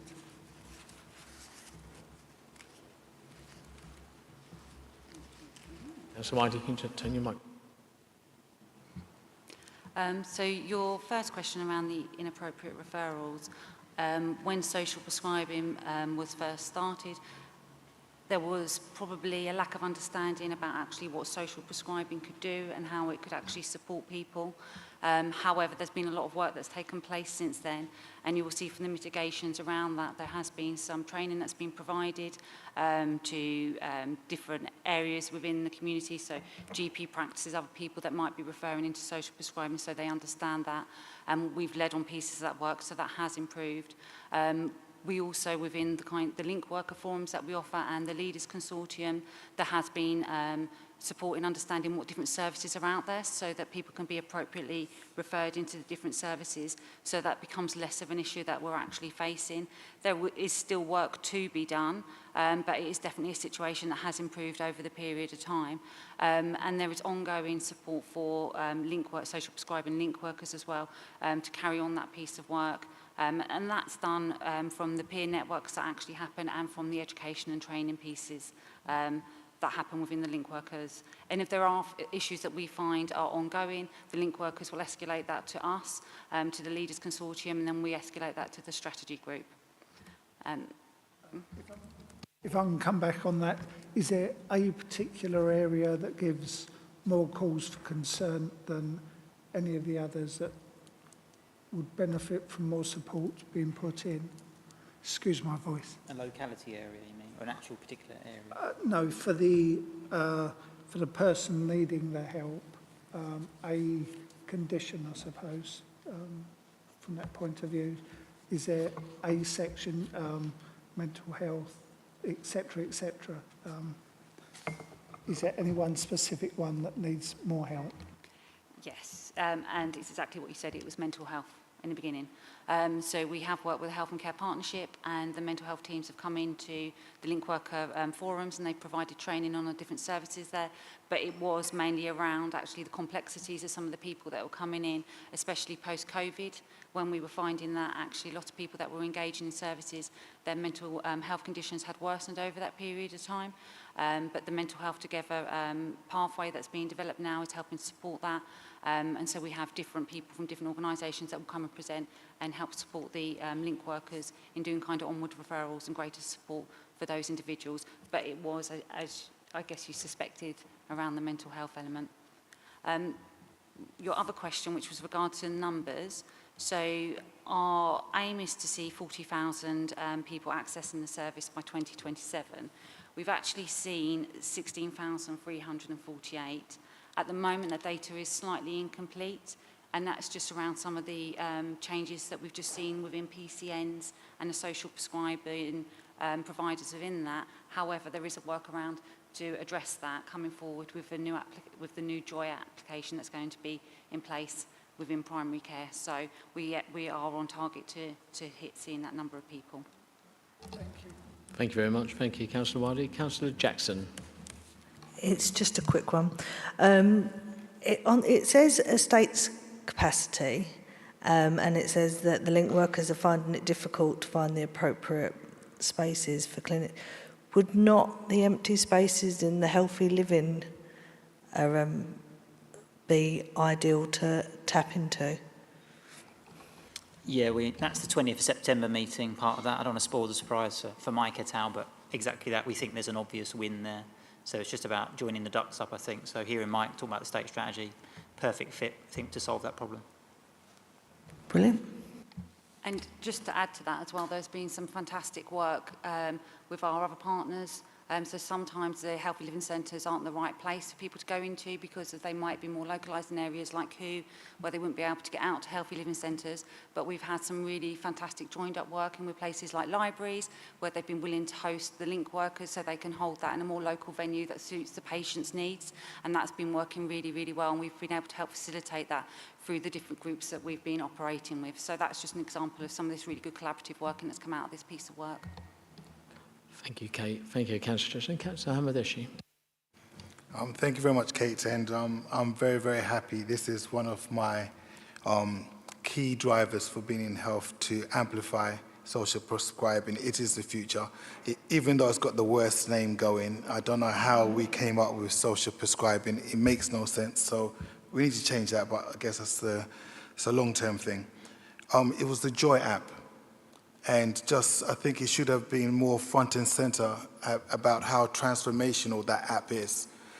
A big issue that we have in the communities is people not understanding what services are available. When we give them a referral to a service, 9 out of 10 times, not 9 out of 10, so very often that service no longer exists, the number has changed, all of that kind of stuff. So having the ability, using that fund, to use the Joy app so that people know what services are available, and you can incentivize people to register, and correct me if I'm wrong, for free onto the app. So therefore, it's in their best interest to be on this app, so people feel connected. They will know one-stop shop. Here's where I can go for access to various support services. So I just want to say thank you very much for that. And if you wanted to add a bit more on the significance of the Joy app and what it actually represents. Can I just, if you just comment on Joy, but we don't want to go into the whole detail of it. But no, thank you. So yeah, it went live. Medway Voluntary Action are the kind of go-between between the Health and Care Partnership and the fact that we're providing a payment on prescription, not referral prescription, is incentivising that sign up. So yeah, we're hoping to solidify the sustainability for that funding. That's the really important part. We've had lots of kind of false dawns in the past around directory services, so really hoping that it aligns and chimes with all the ICS strategy and the Health and Care Partnership strategy, so we can keep building on it, because we're still not seeing the volume of prescriptions through that system that match our numbers, of having to find a kind of a hardwired and as a chase it solution. But that solution itself allows us to really generate those numbers. It also has more adaptations around a client record management system for primary care staff. We can really build on its status, and it's great that Kent have adopted it as well as Medway, so again gives it more chance of it being here in another 5 years' time. Councillor Brown? It is a quick one. For the 20th of September, can you add Twiddle onto the list of places that they consider? Not the hub. The hub is very well used, and you might find that you haven't got space in there. But the NHS own building in Twiddle, which I am very concerned that if we don't maximise the use of, they may decide that it's one that gets hit with their strategy. Thank you. Perfect. Thank you, Councillor Brown. Just a couple of quick ones from me. Obviously, the Joy app is really good. I suppose it's about some reassurance as best you can. The thing that happens with these apps or with these systems is they're not, when funding goes, that we lose the update, we lose anyone keeping them updated. Your hope is that not just from a voluntary sector point of view, but from if Kent Council and others are going to take up, it would be something that we would keep going anyway. That's the key thing for sustainability. The second one was about, are there any risks to funding? So social prescribing is really good. It's doing what it needs to do, and the hope is your stats will hit. I'm sure they will, or if not exceed. Are there any risks with the funding element with social prescribing that we need to be concerned about? Just those two. Thank you. With regards to the funding that has been allocated from Health and Equalities money, that is over a period of time, so that will be evaluated. And I think there will always be concerns around funding for the VCS organisation in being able to support social prescribing. However, that is at the forefront of our mind, and that is actually a national issue as well. So it's something that is being talked about constantly across the country, really, when thinking about accessing voluntary organisations and community activities. So it is at the forefront of our mind. We are trailblazing with the model that we've got now about paying for social prescribing prescriptions. What we've done with Joy as well is one that, as far as I'm aware, it's one of the first times that someone is using a system, a platform to actually pay via prescription as well. So that will give us hopefully will give us the evidence to show that actually investing in the voluntary sector does make a difference. But that's what we'll get from the evaluation further on down the line. I don't know if you want to add anything to that, Scott. Just a final point around funding for social prescribing more generally, if you look at the table on 306 to 307, you'll see that there's quite a range of people which fund it's not obvious from there, but where you see a primary care network hosting a social prescriber, even if it's Imago hosting that on their behalf, that funding comes directly from NHS England. So as long as NHS England don't change their strategy and suddenly decide social prescribing isn't working, those posts will be in place. They are part of that kind of family of assisted roles, which we'll hear a bit about in terms of the task force work. And we haven't heard anything in terms of any new changes to Department of Health and Social Care Manifesto pledges to change that model, because it kind of makes sense, doesn't it? You know, just basically, if you can't recruit enough GPs, but you can get expert workers to take off some of that heat. So we hope that model will carry on. Other bits, the big chunks of funding are Better Care Fund funding, things like Care Navigators, so as long as keeps evidence in that, obviously the Council and NHS to compare about Better Care funding. So they're the two main funders of most of that work. Thank you, Scott. And thank you for a really good report. I remember when you come here, when you first was introducing social prescribing, and dare I say, I don't think you even realised it would get to this exciting point it is now. So well done to everyone involved in that, and thank you for both of you for coming this evening. Vice Chair. I move that the committee notes the update report provided. Is that seconded? Seconded. Agreed? Agreed, members? Thank you very much. Okay, thank you. We could give you some, but maybe we haven't got time this evening. Okay, thank you very much. Thank you. Item 7, we've got the Primary Care Access Task Group. And I understand. It's Logan. Logan, you're... Yep. Yes, I was looking for you, Logan. All in front of me. And now thank you very much, Councillor. Thank you. Can I invite my ICB colleagues to join us at the table? Thank you so much.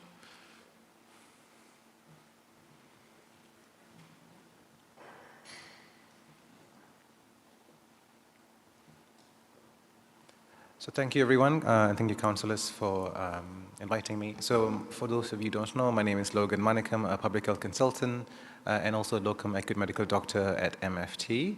So I will take this report as read. There are 2 points I would like to raise first before passing on to my colleague Suksing in the ICB to report on GP numbers. The first is in point 3.5 and the second sentence of that. An error was made on my part regarding renaming this from the GP access to primary care access.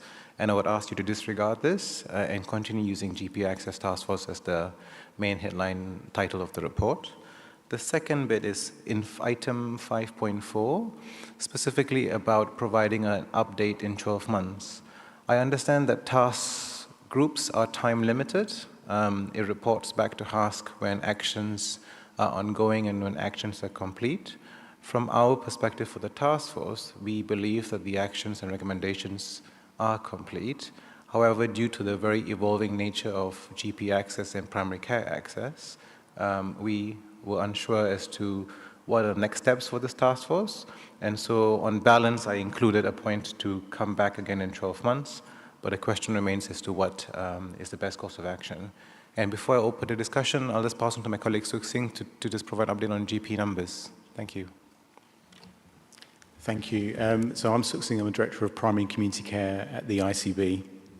So one of the things that we just wanted to have a look at, I guess there's a lot that's put into the paper about some of the recommendations that were made from the task group and some of the areas that we focused on, particularly around training, education, communications, and how we are supporting with recruitment and retention. So I think specifically when we look at GP numbers, so we did a bit of a reconciliation from what the GP numbers were in Medway last year to what they are at the moment, is that we have 13 more GPs in terms of headcounts in Medway. That equates to 6 whole-time equivalents increase in GPs in Medway. So I think that's a positive step. We do recognise, obviously, there's more to do in terms of improving capacity, improving access for patients, but that's kind of one of the number of things that we're looking at in terms of improvements. When we also look at GP appointment numbers, they're also increasing. So there's still, and I think the conversation earlier on was really helpful because actually when we're looking at the wider workforce as well, we have an additional roles reimbursement scheme. There's 146 whole-time equivalent people in those roles, and that does include 14 social prescribing link workers as an example. So again, it's that wider workforce that can support more of the patient needs. And again, the communications, education for patients, and then building that confidence and trust in those services and those clinicians are really important. Thank you very much. Thank you, Logan. Members. Councillor Damas. Thank you, Chair, and thank you for your report, Logan. Thank you for coming. I used to be on this committee last year, the year before, and I had a lot to say about this subject matter. but I don't believe ever to people from the ICB. So thank you very much for coming. My question essentially is about what measures can we take and are you taking that's specific to Medway to solve this acute problem in Medway? A lot of the content and the action points that followed on the report were very generic, such as education, digital services, things that you could see copy and pasted from any report nationwide. Specific to Medway, there was the sort of additional money that was put in, like the golden handshake welcome. In my own research, I found sort of some of the reasons why the GPs wouldn't come was because the proximity to London, even though it's good for some people, actually worked in the opposite effect because they would rather stay in the London area and have access to excellence for development of their expertise and future opportunities.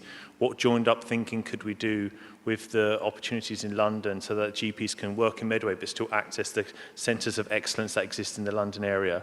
So my question is, what specific measures to Medway that are not generic are you guys and ladies doing to help address this problem that's nationwide, yes, but acute, especially in parts of Medway and my ward? Thank you. So we've got a primary care strategy now for Kent and Medway that we've had approved by the board. In there, it sets our ambitions for the next 5 years about primary care in its broader sense, but that does include general practice. I think some of the conversation that we had earlier is really important as well to consider, because what we don't want to look at is just a focus on GPs, for example. It's actually about making sure that we understand what the population need, and then how do we make sure that we develop and deliver services to meet that. So integrated neighbourhood teams, I know that's going to be a conversation that comes back here, but primary care networks are a really important part of that, and GPs and GP staff are a really important part of that. There are significant challenges, and I think you may also be aware that there's collective action that's been undertaken by GPs across the country. That at the moment is a very live subject and a real live topic in terms of what we do around the funding that goes into general practice and how we can make sure that we've got the capacity to deliver services to the population. So the growth of roles is really important. I think that wider workforce is really important because actually I think some of the conversations that we did have in those GP task groups in Medway was actually people saying that they don't necessarily need to see a GP, but quite often the default position for many people is to go and see a GP. There are a lot of non-medical needs that go into general practice, and I think there's an opportunity around particularly some of the technology and some of the information that we use that might be able to signpost people to the right services for their need, so we don't end up creating those bottlenecks within general practice. So there's a lot of inefficiencies that come through, but actually how we kind of improve our fragmented services that we maybe have currently within our health economy, and how we kind of join up is really important to supporting that. So it isn't just about general practice, but it's about how do we kind of really start to integrate with the wider health and care. Ash, is there something you want to add as well? Thank you, Councillor. It's a very valid question, actually, and it's a very challenging question in terms of what do we do in Medway and Kent as a whole in terms of to be able to attract first talent and be able to hold on to it. I'm a GP. I don't want to work in big shiny buildings in London. I want to work in an area where I will feel comfortable working, where I will feel that my workload is I'm able to manage my workload far more effectively than in other areas. We need to be able to attract talent. So one of the ways which we can attract talent is by developing systems like we've done in some of the parts of the Kent, for example in Thanet, is develop systems where GPs can come and work for 2 or 3 days in a practice or work for 1 or 2 days in other parts. For example, we've got acute response teams, we've got urgent community responses. Something like this we are already working on in Medway. So we have got those UCR services which we're discussing. We need to try and find a way of marrying that with our GP workforce. And we had a discussion about INTs before. Some of the work which will be led in the INT piece of work, along with other colleagues, will be by the GPs. And a lot of my GP colleagues want to do that kind of work. So you need to be able to create that kind of an environment in here. And having spoken to Nikki and the teams here, I think that's the journey they are on. And we have successfully done in some other parts. So I'm quite confident we can do it. So it's not about, as you said, Councillor, it's not about how do we attract or how do we compete with London. It's all about how do we attract those people to come and then make them stay. So the offer on the table has to be in which we give them a diversified kind of a work environment, which will attract them and then make them stay. But then comes the council is, if I'm going to get people down here to come and stay with us, we need your help in terms be able to house those people in terms of getting the kids into the schools, if their spouses are looking for jobs. And those are big things. Sometimes we overlook that. But this is the kind of discussions you and we need to have in terms of how do we make that happen in this area. And we have good examples of having pulled this off in other areas. Dr. Ash's comments are very reassuring, because one of the things that really annoyed me about this task group was everything was just cookie cutter national. The emphasis is on the acute problem that parts of Medway have. We're talking amongst the worst access nationwide. So we're not talking about the England-wide problem and sort of the national issues and retention. We're talking about acute problems that are specific to your ICB in Medway. And the offer that you describe, Dr. Ash, about the uniqueness that utilising that proximity to London, doing flexible work arrangements, making them aware of how much more attractive it would be for their families to live in Medway versus, say, parts of the periphery of London, for example, is music to my ears. I'd also like to know what you guys are talking about in terms of the golden handshake that existed. It was £5,000, but that was trickled out over 3 years, which, I mean, with recent pay offers and things like that, will be negated to nothing anymore, and with the cost of inflation as well. So I'd like to take liberties, Chair, and just ask finally about that. Is that factoring in your thinking as well? So we've had the GP attraction package, and we had GPs that have been taken through that. I haven't got the information with me, how many GPs are still on that programme, but they are committed, and to get that funding, they had to stay for a number of years. And that was, again, great working partnership with the council, so we were actually trying to make sure that we offered much of the support that Ash spoke about, is about actually how do we make sure that we kind of tap into schools and housing and other things that would make people want to come and settle down in Medway. There's an evaluation that we're currently undertaking on that programme, and actually some of the things that we want to learn is actually what works really well for that, and then what is it that we maybe didn't actually offer that maybe would have encouraged more people to settle down, because I think that's the ultimate thing, isn't it? We don't want people just to come in and then go. We actually want people to kind of settle down, put roots into the area and stay. Thank you. That's good. Councillor Wildy. Thank you. Dr. Pashan, do you think, you've told us your experiences and your thoughts, do you think they will be helpful to us as a committee?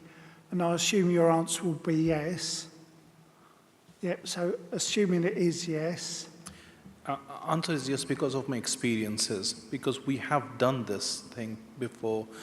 Just to give you an example, the part of the Kent I come from, we have the 4th worst GP to patient ratio, but when you actually look at the number of clinicians to patients, we're fine. So as Suk mentioned this, and my colleagues have been mentioning that before, I think you mentioned it before, it's not just about the GPs, it's the workforce you create. And a part of our question you constantly asking is, today, when I will look at my patients, I've got some experts with me. I've got an expert physiotherapist, I've got a pharmacist, I've got an expert mental health worker. I can use a wider workforce, and that's something which can attract me into a practice and stay. So answer to your question is vehemently yes. No, and thank you. That's the answer I wanted. Your expertise is, very informative. So the GP Access Task Group that was looking at, the scoping meeting said it was looking at raising our levels of GPs, why we were losing GPs, those issues. Because of the times we were in, we spoke to 2 GPs. Councillor Wildy. None of them Councillor were Wildy, if you could GPs. just hold on a moment, Councillor Wildy. We've had this comment constantly for the last year and a bit. And Councillor Amis, I understood your frustration last time, but we've moved on from that. And the experience we have in front of us here, we are hearing about different things that can happen across Kent, how we can attract more GPs. We're all on the same page here with regards to the GP access, okay? Going back on the focus group, I'm not going to accept on here again, okay? We've been there. I've given you plenty of due regard. Well, I have. You've kept mentioning it, but we're not going to get anywhere this evening by talking about it. So if you want to ask a question around the report you've got in front of you, ask the question. If not, I'll be moving on to the next member. Okay. So if you ask a question, please go ahead and ask the question.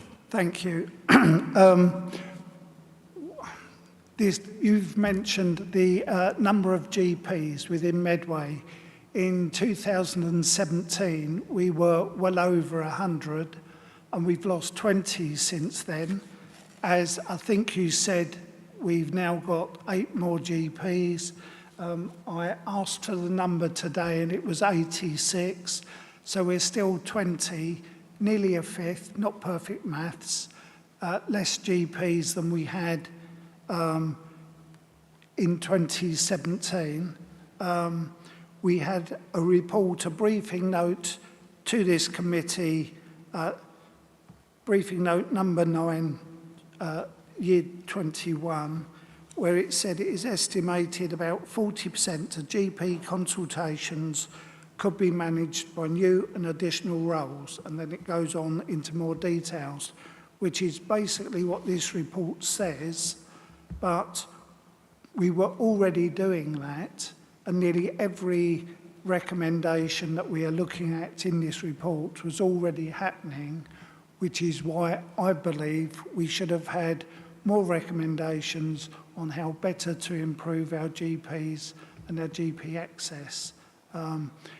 As I'm not allowed to say, we didn't speak to any rural GPs, which is was definitely Councillor Wardie, I'm not stopping you. No, hang on a second. Sorry, hang on a second, Councillor Wardie. No, hold on. Sorry. Members, I'm the chairman, Councillor Wardie. So if you can just hold on.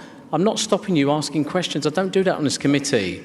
I'm asking you at this time, and now with this report you've got in front of you, to ask the questions you need to ask. I don't stop members around the table. What I'm stopping is trying to go back on history where guests here tonight may not be able to answer your criticism, okay? I want you to ask relevant questions. You are the opposition spokes. I've always give way to make sure you ask them. I'm not going to go back on historical stuff which happened in the past. So if you've got a question to ask in front of the professionals, please ask. If not, I'll move on. And if you haven't, I'll move on to Councillor Cook. We had a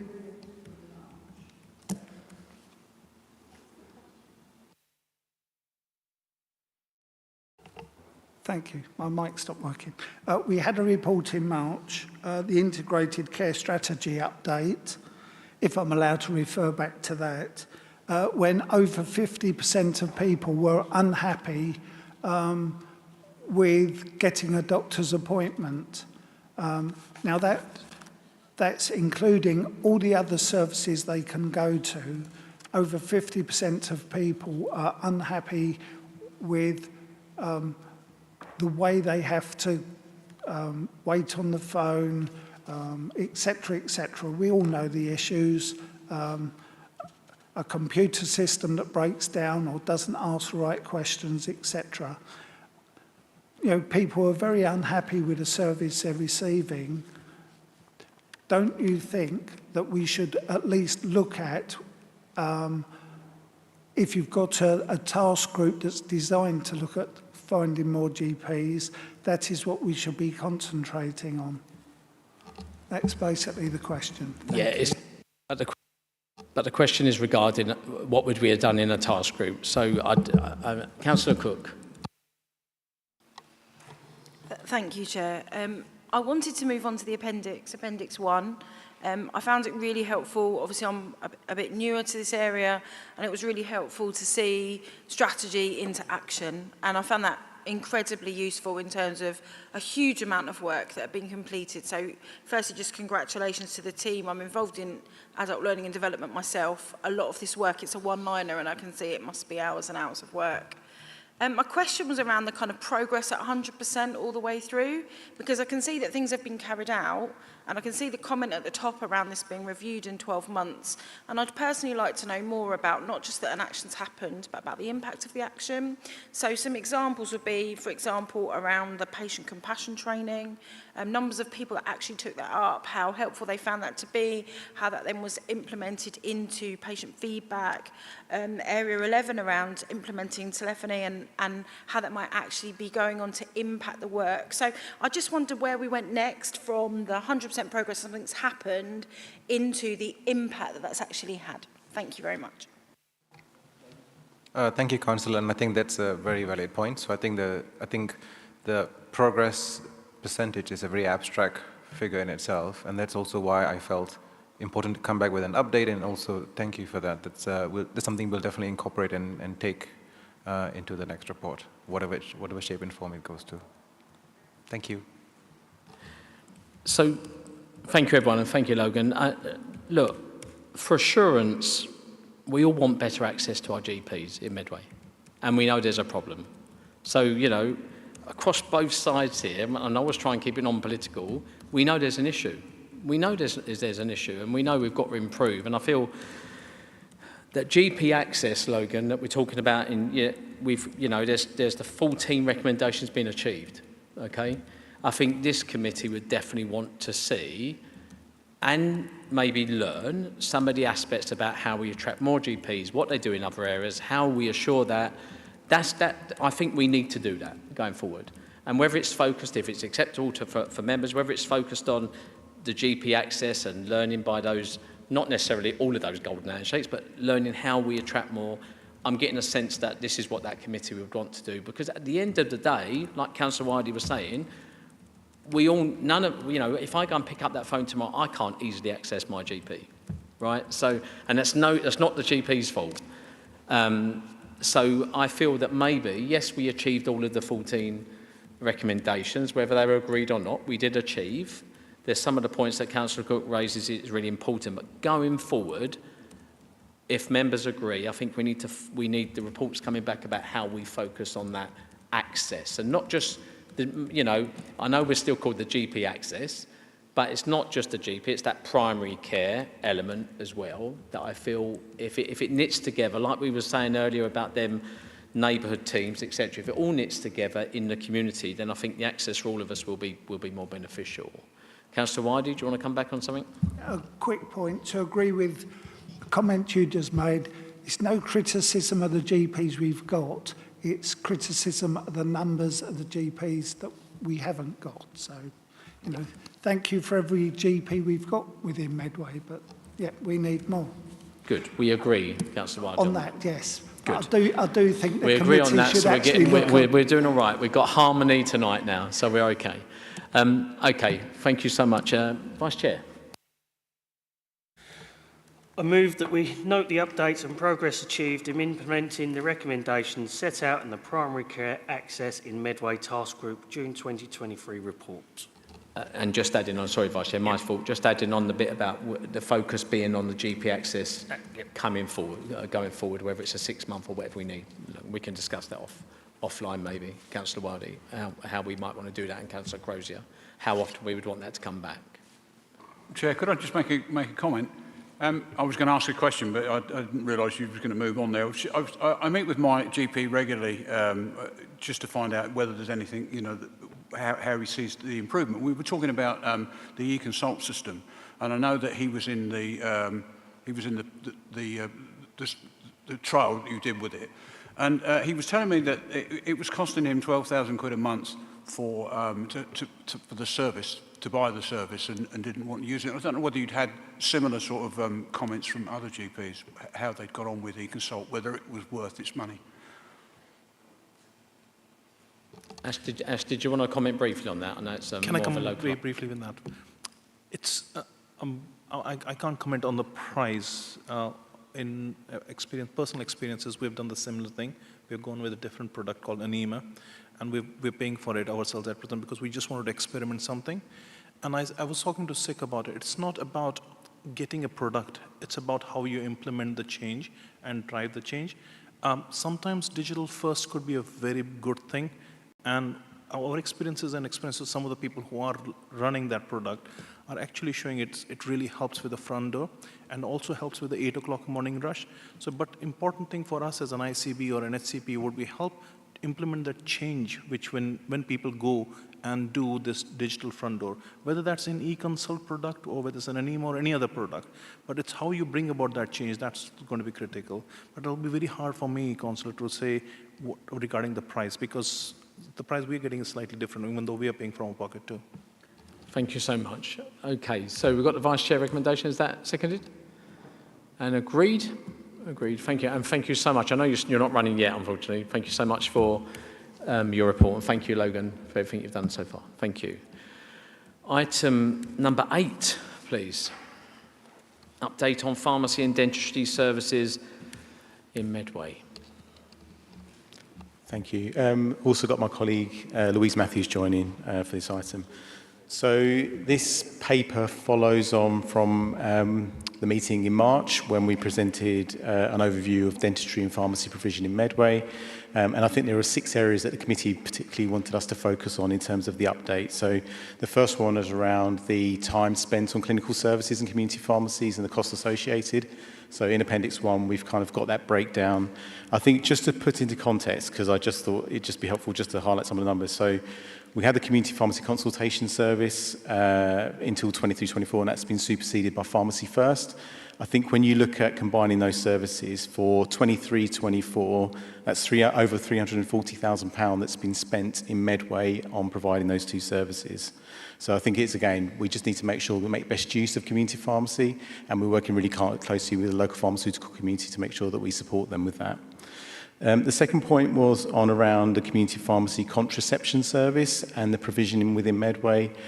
We've got a map that just kind of shows where those pharmacies are that are offering that services and the sites that are offering it as well. That is an optional services, so community pharmacists don't need to sign up to offer that. But actually one of the things that we do, and I know we're going to the Health and Wellbeing Board next month, but one of the conversations we might want to have is around the pharmaceutical needs assessments, and when that gets refreshed, it might be that's one of the areas that we look at to make sure that we've got adequate provision around. The other thing was just, I guess, an overview of the Pharmacy First service. So that's been live. We've just got a summary in terms of what that offers. I think this is really important, though, and that's, again, some of the communications. It's not just about referrals now from GPs to go through that service. People can walk into pharmacies that are offering it and get treated for those 7 common conditions. So, again, it's about building confidence and trust with the public that they know that they can access that from the community pharmacy. The fourth area was just around NHS dentists in Medway that are accepting NHS patients. So again, we've listed those based on data as of the 25th of July. So there are 11 dentists within Medway that are accepting NHS patients in one or more categories. So that could be children, certain exempt groups that they will be accepting. The next point was around recruitment and retention of dentists, and I guess some of the challenges that were in delays.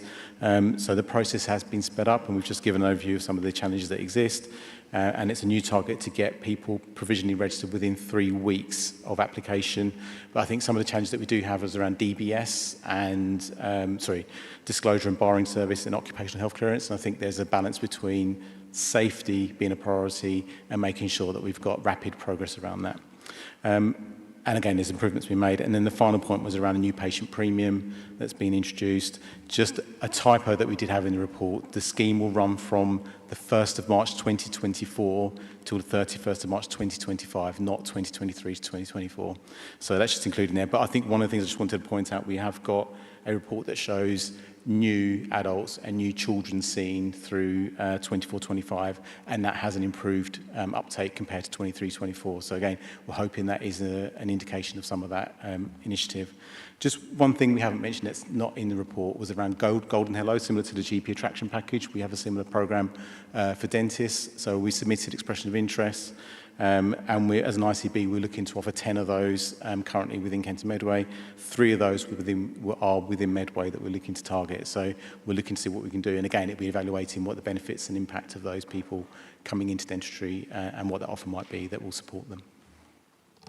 Thank you very much, and thank you for answering a lot of the questions that we did ask you. Well done for that. Councillor Lammas. Thank you, Chair. I find elements of this report a little bit light on detail. So some of my questions are just like sort of factual based. For example, how many new dentist patients have been accepted by each of the Medway dental practices? Because one of the questions was literally that, and it just refers to a website. So I'd like to know that information, please, on a more granular level. You mentioned in the report about it being too early to look at the impact of the new patient premium. Given the implementation period you described, we're now 6 months, so we're 1/4 of the way through. So I think it's fair to say you might be able to provide the committee here today your initial assessment of its impact and perhaps your expected levels of impact that it might have. And the third question was, with regards to the data on the number of people who see dentists in Medway, I noticed the data is all about in the last sort of 24 months. I just wondered, is that 24-month period, is that a standardised period of time used for the data? Is that the most appropriate time period used for analysing dental practice? I would quite like to know how many people haven't accessed dental practice in the last sort of like 5 years or 6 years because of the impact of COVID, and sometimes I didn't know if that 24 months is the most appropriate period of time because I lack expertise in that particular area. So those are my three questions. Thank you, Chair.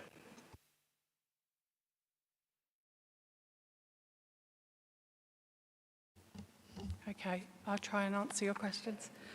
In terms of access, the data that we've got shows an improving trend, and we did put some of that in the report that we provided last time, so that's why we haven't included the detail this time.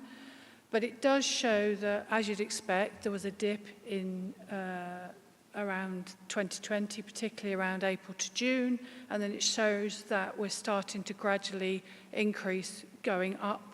And we are at 92% of the population accessing dentistry compared to, I think it was 82 this time a year ago. So we're showing an upward trend.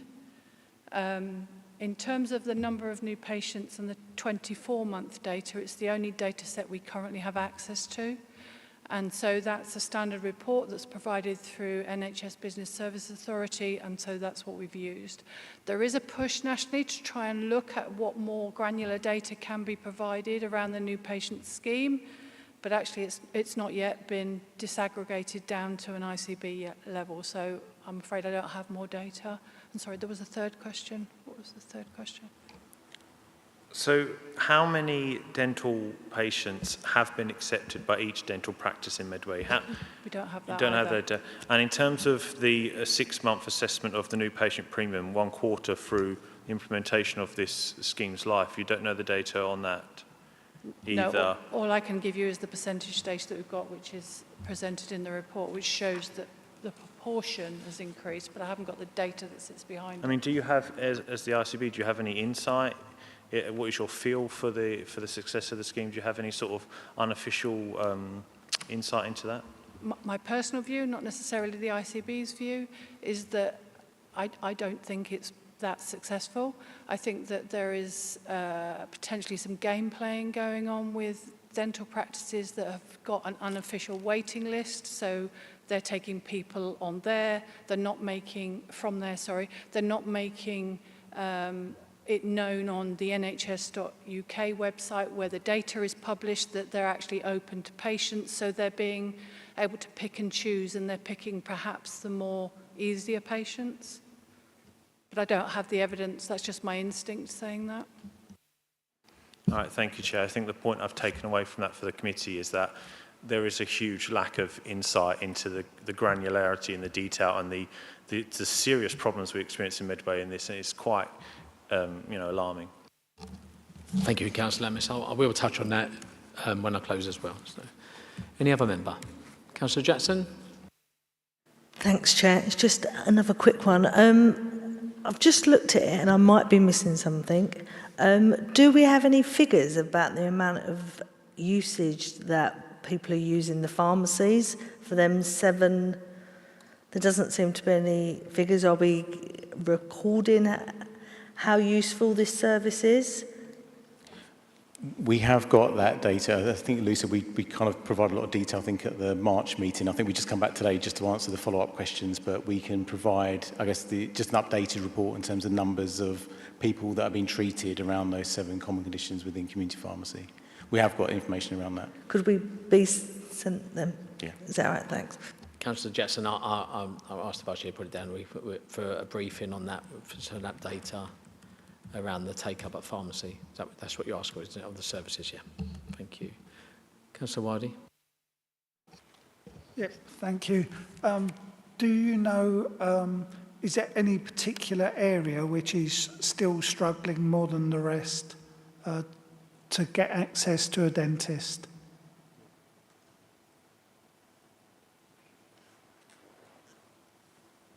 So that's a really hard question to answer because we don't necessarily have demand-based data, we have activity-based data, so you're not necessarily equating one with the other. But more generically, we know that the coastal areas find it more difficult to recruit staff, so I would instinctively say it would be more around the coast. Within Medway? In Medway and across towards the east of the county. Okay, all right, thank you. Thank you. Councillor Name. Thank you very much. I'm looking at the data on the Medway pharmacies providing the pharmacy contraceptive services. Looking at the list and the map, it looks as if it's concentrated in one particular area. And looking at my ward, which is Rainham, I don't see any of those services in that ward. Is there any reason why, or why do you think there is no service in Rainham and most of the services is concentrated in Gillingham, Rochester, and Stroud? And also, how diverse is this pharmaceutical, the service providers? How diverse are they in terms of taking into consideration ethnic minority groups visiting those pharmacies to access their services? So I think, as I mentioned, I think it's an optional service for community pharmacies, and I think the bit that we need to do is that join up, I guess, between the pharmaceutical needs assessment, so actually then looking at where we have gaps in provision and how can we make sure that we improve that. And I think then paying to the point that you then raised, it's actually just making sure that we've got that targeted focus around making sure that we have got the outreach to different communities and we've got it more embedded. The other thing I think we might want to have a think about is also about the skills that's needed within community pharmacy to deliver that service, because that might be one of the barriers, but why some of the pharmacies themselves don't feel that they can offer that within their community pharmacy setting. So it's about making sure that we've got the capabilities right for the clinical services to be delivered. But again, I think that's part of the conversation when we go to the Health and Wellbeing Board next month. It's that conversation about how do we kind of build that into the pharmaceutical needs assessment. Thank you. Councillor Mandarakis. So I had, I think, a fairly similar question, but it was just looking at the maps, there's some quite vast areas that aren't covered by it. So I wondered if, off the top of your head, talking about the data from before, do you know, in the pharmacies that are offering it, how widely taken up it is and how widely used the service is? If it is well used and well kind of liked and valued, how much work is then happening to convince those pharmacies that aren't using it to use it? Can I come back on that? If, on top of my head, just remembering from going from memory, in fact, Medway has some of the PCNs which have got one of the highest uptakes of pharmacy activity for the CPCS services. That was before this pharmacy first came in Kent and Medway. So I'm quite sure that we are doing reasonably well here in terms of the uptake with the pharmacies. But we need to get those numbers back to you in terms of giving exact numbers. But I'm quietly confident that we're doing reasonably well here. So is that in terms of people using the service? Yes, yeah? yes. Yeah. And including the referrals into those services. Thank you, Councillor Mandarakis. Councillor Britton, you okay? Yeah, it's all right, Chair. My question's been answered. Thank you. Thank you very much. Thank you so much for your report. You know, I think dentists are amazing, right? And I think it's the work they do is great. I am, again, though, and it's a national thing, not your point of view. And I've said this to you before. So I mean, I'm surprised at that lack of local immediate information that should be available, from whether we take it up from a democratic services point of view and ask the national bodies why we're not getting this information. I think it would make your reporting much easier, but it would certainly ease our frustrations. Like Councillor Wilder was saying, some of that data in other organisations, you know, so we can ask and we get that data. And it seems to be like a secret society where it puts the people coming here presenting in a really difficult position, but we can't get that information. It just seems really disappointing. And, you know, the list you said, and I'm glad you come back, because I did ask you about waiting list data before, but the numbers is the important one, I feel, what Councillor Amos was saying. But the data, the list you put up, I know, and thank you for saying it was last month, because I rung half of those today. None of them are accepting adult. Only half, none are accepting adult. So my accepting children but not adult, and I didn't ring the other half. And I suspect the story, I'm suspecting, allegedly, the story might be the same. So thank you for giving that table. I know it changes really quickly. I still feel there's a real problem with accessing dentistry services in the Medway towns. Where we go from that, or where we get more detail, we have to have a discussion about as a committee, but it is a real issue, and I'm sure, as the doctor will understand, if people with those conditions, and dentists are so good, they spot other conditions within the mouth, and surely the joining up should be a lot better, and it causes problems across the whole system. So, but you know, thank you for that, and maybe we'll come back with a recommendation about what we do next as a committee. Finally, the pharmacy take-up is really good. The contraception services are great. I do know as well that more and more are taking that up. So I know there's a lot in Stroud that have now gone online with that contraception. So the list you've got there is changing, and I'm glad it's changing for the better rather than going down. So thank you very much for all of that stuff. Vice Chair. I move that the committee notes the report and also receive a briefing paper on the uptake data concerning Pharmacy First. Thank you. Thanks. Is that seconded? Did you not want a recommendation in line with what you just said about perhaps writing to the Secretary of State to request the information at national level be passed down to ICB so we can actually understand the issue on dentistry? Yeah, we can. I mean, Suk or Louise, is the National Council would be the ones that we would need to go to, or I mean, we can do the Secretary of State as well. I'm just trying to figure out who to go directly to find out why we don't get that local immediate data. I would suggest you'd need to write to Ali Spark, who is the National Pharmacy, Optometry and Dental Director. Okay, is that okay, Councillor Amos? We'll go through that element I would first. say that and the Secretary of State. Okay, okay. Vice Chair, is that right to add on? I think Terry's added that. Is that okay, members? Is that seconded? We're doing it as well, seconded and agreed by all members. Yep, agreed. Thank you, thank you, thank you so much for attending. Thank you. Okay, we're on our last three items. So for those members that come here and don't, I tried to put items 9 and 10 for questioning together, because obviously for those other items that's something tonight, items. No, I don't call you items, I call you members. It's like I do try and finish by 9:30. I think that's more productive for members. If we have to go on, we do. But I'm just trying to. I think it's better for everyone if we mind if we can get it after 3 hours, 3.5 hours. It's better for everyone. However, there are questions to be asked. So I've got items 9 and 10. I understand, Jackie, you are reporting because we've got officers due to unforeseen circumstances not being able to attend. Yeah, thank you. Thank you, everybody.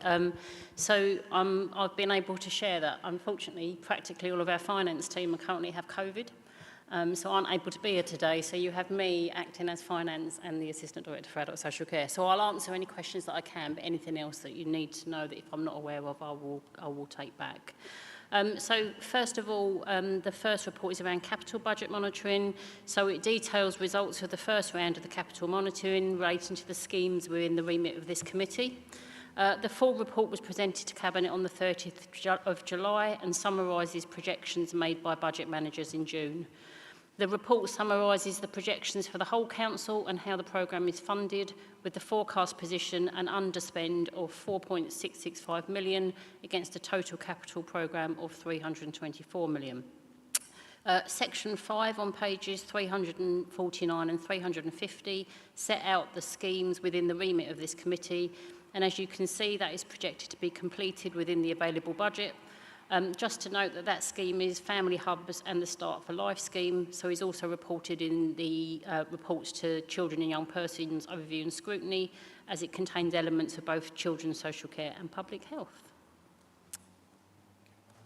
Thank you, Jackie. Members? Okay. Okay, thank you very much. Councillor Wildey. Thank you. I doubt very much if you'll be able to answer, but page 349, the adult social care, at the very bottom of the page, funding the above schemes are funded by a government grant, and basically that's going to run out and fully expend the allocated budget. How do we intend to carry on those schemes, or is that just the end of those schemes? So it is just the capital that this relates to, rather than the actual delivery of the services. Right, but so the money will run out then. How do you keep the buildings running if it says here money's going to run out, so that must have some consequences. Okay, I'll find that out for you, Councillor Wildey. Yeah, I'll need to come back to you. Thank you. Yeah. And the other obvious one is the £7.3 million adult social care is, that has to be noted and recognised. So that's the next page. Yeah, but sorry, I thought Dan said we're taking Yeah, I was sort of putting them together, but yeah, so it's fine, Councillor Wildey, because that was my fault, because I comments. did say that members can go together on that. Yeah, all right, cheers, thank you. So if I just touch on the report in itself. So I think, obviously, yes, it's a difficult situation. The council is projecting an overspend of £16.5 million. 7.3 of that relates to adult social care. It's essentially driven by our increase in numbers and complexity and demand. So if I give some examples without going into detail, the view of people not staying in a secure hospital setting. So we know there's a real a programme about moving people with learning disability and autism out of a hospital. They have very complex needs and therefore cost a lot of money. I know that's quite a brutal way of saying it, but they do. And we are seeing more, as Scott sort of mentioned earlier, people with complex mental health needs. So it isn't just necessarily the demand and the increase of numbers we're seeing, it's the level of support that they need is also driving up that cost. Councillor Wiley? So there was one in both of those reports you mentioned Mosaic and how that is being used to do the monitoring, so no additional work. Thank you, Councillor Brown. Actually, I just wanted to bring up the point that the monitoring is now clearer because it's nearer to the service. Am I right in that assumption, Jackie, please? Yes, yeah. So historically, budget monitoring was managed jointly between finance and the service, but very much dominated by the finance teams, if I'm honest. Moving to monthly monitoring means that actually we take responsibility for that and the finance teams then validate that information. So although we had a really good understanding and a good idea of what's going on, we didn't have that granular detail, and we do have that now. Thank you very much. And thank you, Jackie, for stepping in. Well done for that. I would just follow on from Councillor Brown's point and for assurance from this committee is certainly reassuring to me that you have that sort of helicopter overview now on a monthly basis and that relationship with the finance team to be able to spot anything early and to be able to look at what's going on. I think that's a really good move forward. Vice Chair, don't worry about the extra briefing bit, Vice Chair, because Terry's going to pick that up in the minutes. Yes, please. I move that the committee notes the results of the first round of capital budget monitoring for 24-25 and also the results of the first round of revenue budget monitoring for 24-25. Thank you, Mark. Is that seconded? Seconded? And agreed? Agreed, thank you. On to our last item now, item 11, work programme. First of all, what I will say is I've had a request. I think it's a very good request. And it was definitely on our radar, but I know it was brought up by a member around looking at we need to call in the maternity MFT, looking at some of the results just recently. Just to tell members, we are, because of CQC, MFT are going to be coming in shortly anyway, but we're certainly going to put that report out around the recent, especially the recent press around some of them stats coming out from that. So we are going to make sure that's called in and just alerting members to that. Also, before I hand over to Terry again, the training, obviously we will go for a third CCAM training event. I will ask all members if they can try and be available for that when Terry comes out to ask for your availability. The reason we're setting all these visits up, including ones to the hospital and others, is that we do want those people on this committee to attend because it's beneficial and those officers are putting themselves out. To do that, I know we're going to have some online ones with some of Jackie's team as well to tell us more about the social care and something about the pressures. And we're also going to, I've made sure, we're also going to have a finance training session with the finance team pre the budget that comes here. I feel it's good for members to actually see that rather than just all that paperwork come here and there's many of us that can pull it apart, but others may need that bit of extra pre-questioning of the finance team. So I'm going to make sure that happens before the budget setting, the budget meeting here goes ahead. So just to let you know around that, over to you, Terry. Thank you, Chair. So just in terms of the CCAM visit, I will be coming out to you shortly for availability. I'll move that to later in September once we get the holiday period over with. And then I just wanted to touch on your special HAS meeting last week. The ICB have confirmed that they're going to work with us in terms of providing the appropriate responses to the questions that were unanswered on the evening, and we continue to wait to hear about timescales and next steps. I've got nothing else to add, but happy to answer any questions. Thank you. Members, any questions? Okay, thank you. Oh, Councillor Wildey. Sorry, if I can just make a comment, really.